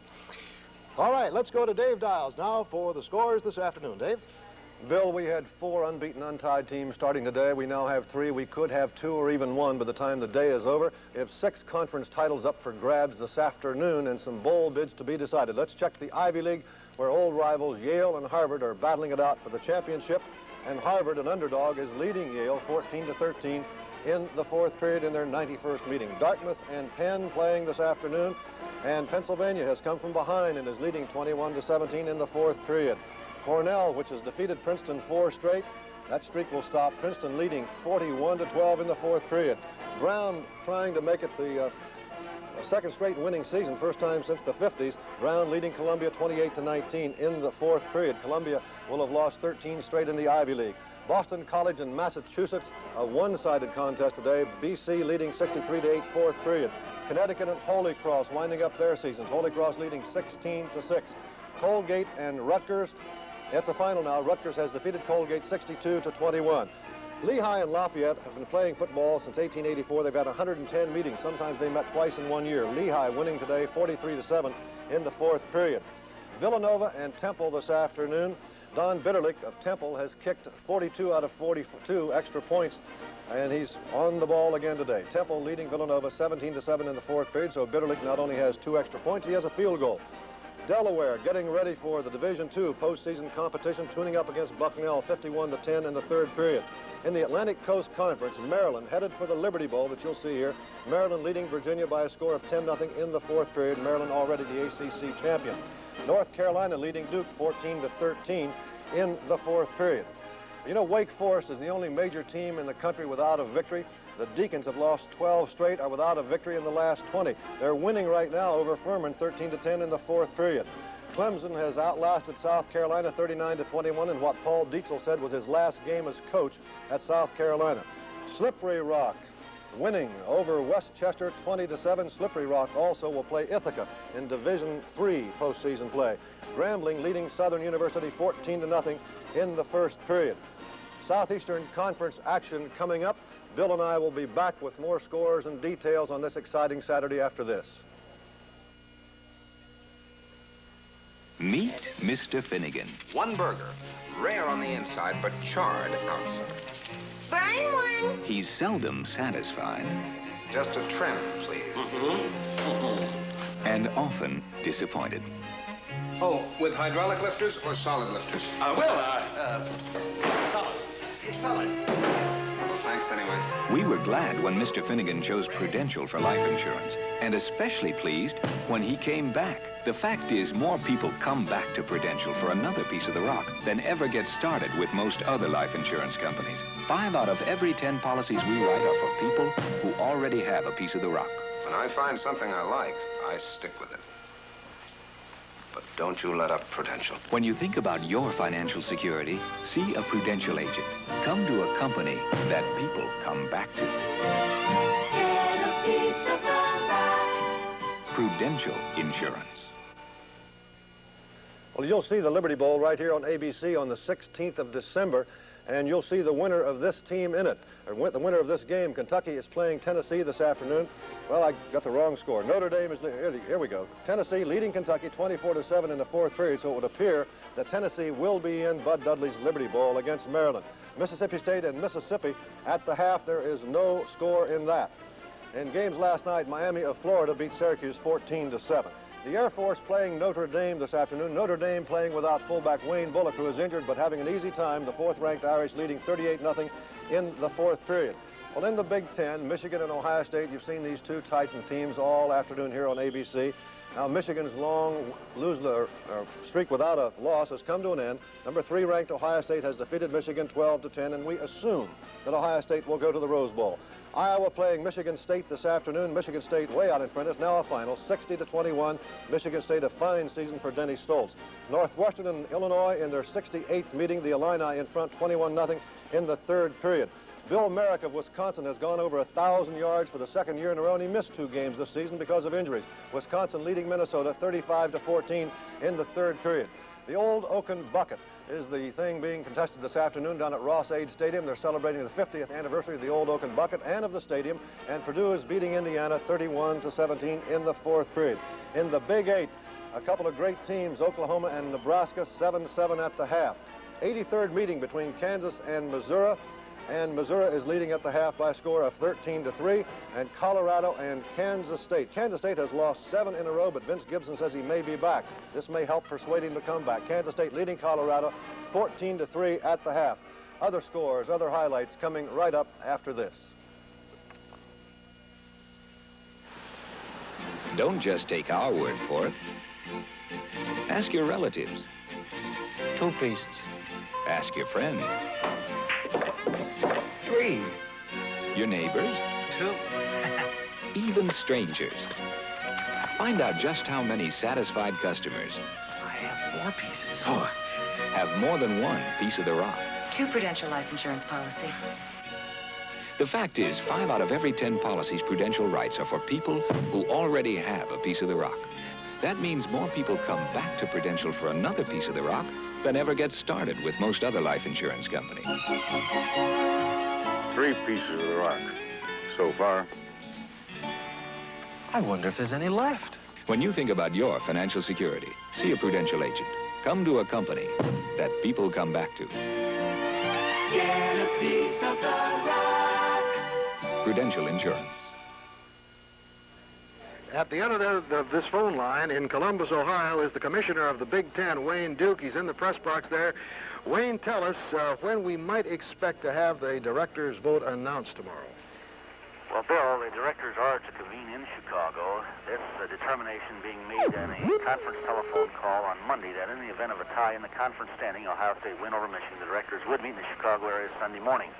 That meeting is scheduled at 10 a.m., depending upon how long consideration is given to the matter. An announcement will be made as promptly as possible following the conclusion of that meeting. Okay, we have a co-championship of the Big Ten, but the rule still stands that the most representative team would go to the Rose Bowl. That is correct. The most representative team, as determined by a vote of the directors of athletics of the 10 conference institutions. Nothing is ever easy, is it, Wayne? No, it doesn't. Well, it was a super football game, and we'll be awaiting the word. So thanks for joining us. Now let's go back to Dave Dials for a final word.